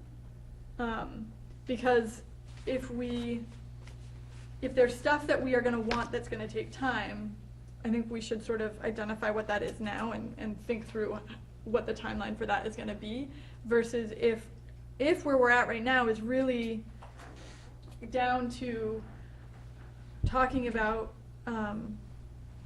screening, what makes what are our priorities for screening, what do we really want, and is there a way to rearrange the buildings that are there to make things simultaneously preserve a lot of open space but also make it more welcoming, then I would think we can do that in July, and if we need to, we can finish up in August. But if as a result of that conversation about can we have it both be more open and still have all the green space, we would get to a place where we could conceivably want to be requesting additional reviews, then I think we need to make sure that conversation happens, if possible, before that July meeting, so that we still have time to get whatever the reviews would be. But if that negotiation process is not going to, the substance of what we would be discussing is not going to rise to the level that we would be requesting additional reviews, then I feel like we can go ahead and have that conversation in July. Does that make sense to people? It does. I think my only question is, we've got a list of 9 plus waivers that they're looking for, and we've gotten very sidetracked from them. Well, that was at Edie's suggestion. Yeah, you first have to look at the project, otherwise you're gonna go in circles. Right. You do but have to go to the waivers, absolutely. But I think we do need to, I mean, if the clock is ticking, Mhm. we've got, right now, 2 more meetings plus a possible 3rd work session. Mhm. And we need to look at these as well as this is drawing to a close. Right. So you wanna talk through what the meetings are gonna cover, is that what you're saying, Maggie? Well, we want to make sure, I think what she's trying to say is we need to make sure that we don't have any big item that we've missed Right. I mean, I think. that is going to Well, require. if you want a financial review, which you'll see, Well, maybe they address So here's your my concerns. question. If we say, we want you to rearrange the building so that we can have both a more welcoming park and still have as much green space, and it turns out in our working session that there's not a way to, jigger the pieces that would accomplish that, is that a basis for? No, I don't think that's a basis for Then- financial review. I mean, it doesn't seem like we've identified anything that would be a basis for a financial So review far at this you point. haven't, I don't think you have So, either. yes, okay. So it seems like if we haven't identified a basis for something that would be, But if there was a design solution that came up that you felt really made a difference, And I'm not saying this would happen, but it involved losing a couple of units. And I'm not pushing at all, because the way nonprofits operate, they're not in the business of making money. And at which point you saw this wonderful solution, you thought it was absolutely terrific, and they said to you, we can't do it.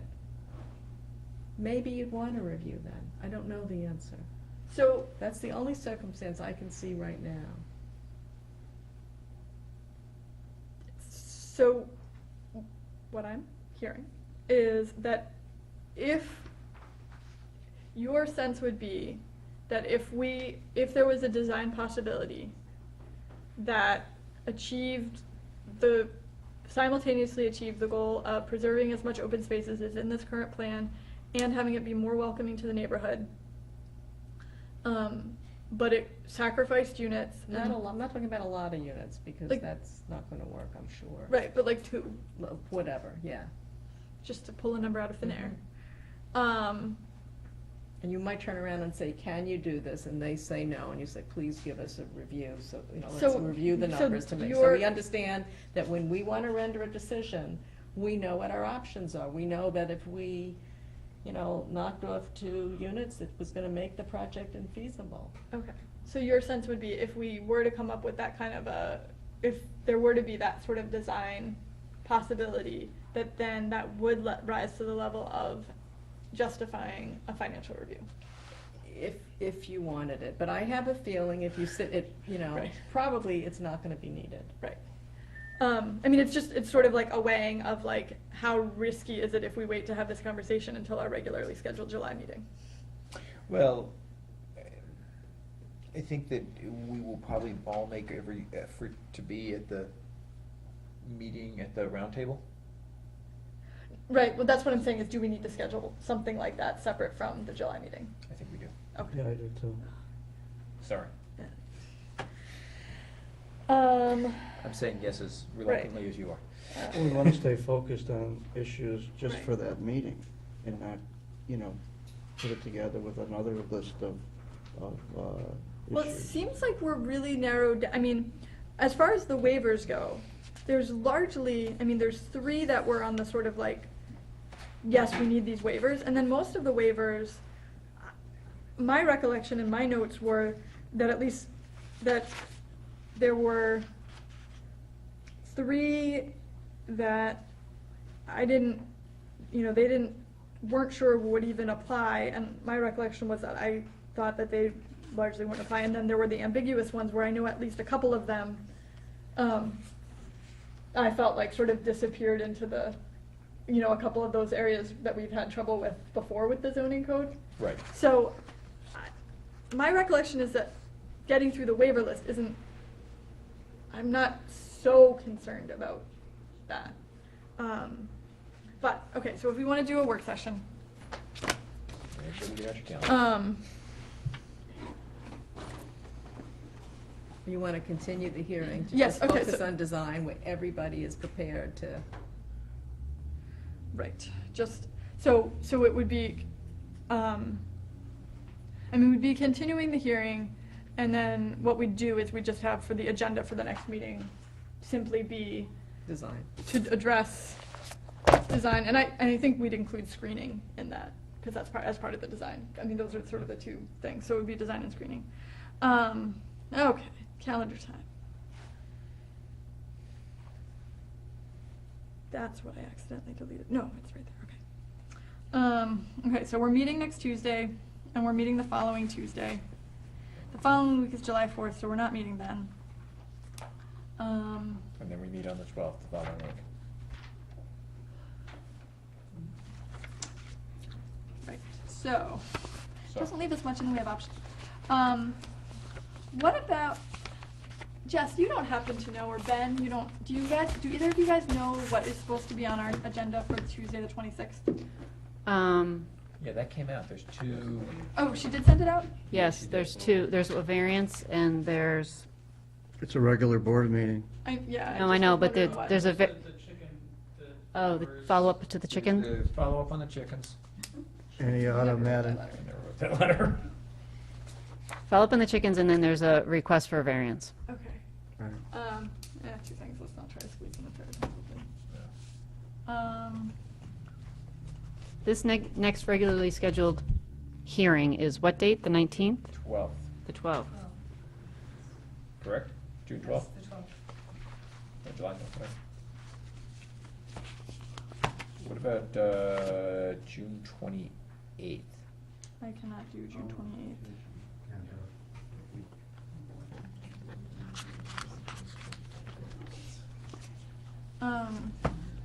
Well, the other thought is that your next hearing, even though you've, set a specific day of every month, but it hasn't been posted, so, you could.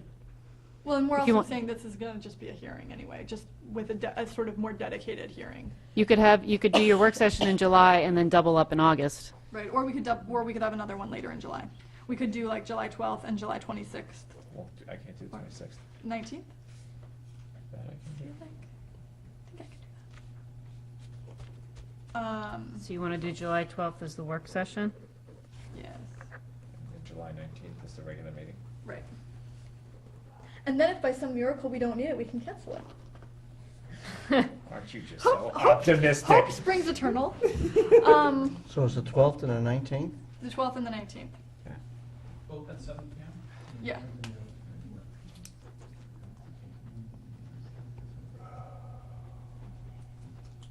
Does that work with the applicant's Yeah. schedule?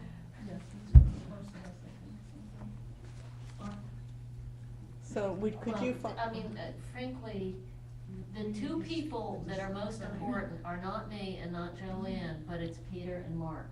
Because if you guys wanted Right. us to start moving buildings around and so forth, or adjusting roof Right. lines, it's not Joanne and me. Right, so It's a waste of time.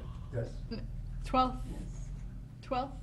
No. the regular meeting. No, we would do the 12th would be the design It's meeting. already scheduled. Yes, it is, exactly, it's already scheduled, so. Are you here the 12th? Because if we're having the work session, then that's the most important time for you to be available. If you keep, Do have something else that night, I guess I'll have to try and cancel it. Okay, hopefully. No, I I'm think not we sure I need wanna Mark do for that. this. Jessica, can you find a room where there's just a table that people can be sitting around and then some chairs around it for the community? Pardon? Table Might be able to use No, them. but sit in the middle, so you Yeah, can sit in the no, middle. we can move the table out there. I guess I'm trying to think of, depending, I mean, we I could think we probably. should just do I one think of the this would be tables the that's best room here. because every other conference room is, I think, too small to hold all of us and the public. So I would, Also, we'll need to, I mean, I think we would want to record, do we want to record it also, or? We're gonna call it a hearing. Yeah, just make so it easy. I think it's easier to do it if it's here. okay. So we'll do that, and, does it make any difference to you on the 12th if it's 6:30 versus 7? No, it's better. 6:30 is better. The No, earliest we're better. just trying to figure out Mark's schedule. I mean, we've kind of moved it to 7, but if it would be better if it was 6:30, maybe we could move it back for the 12th? If that doesn't make it different. Sure, just either one. Either one, doesn't make sense, I'm sorry. They're both.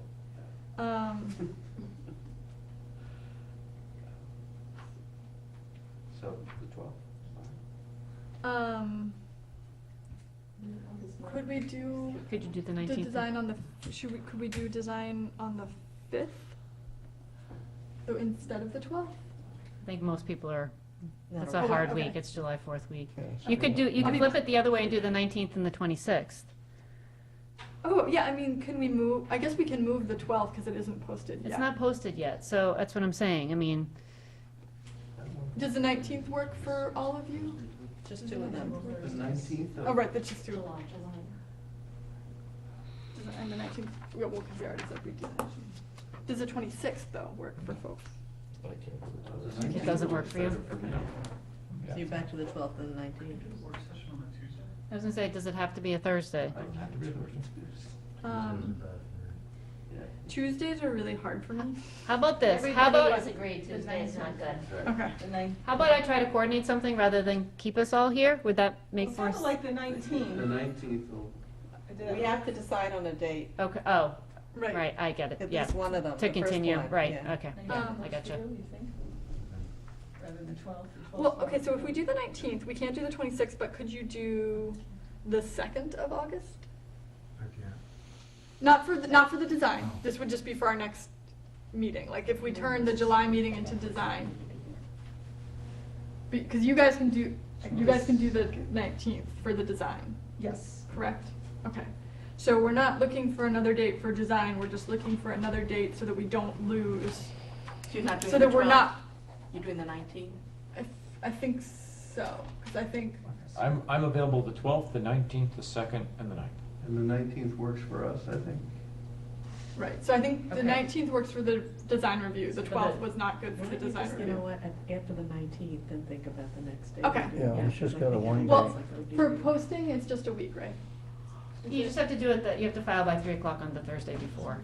Right, so if we do it on a Thursday, we can't have another meeting the week after, but we could have a meeting the week after that. Okay, let's, 19th, design, 7 p.m.?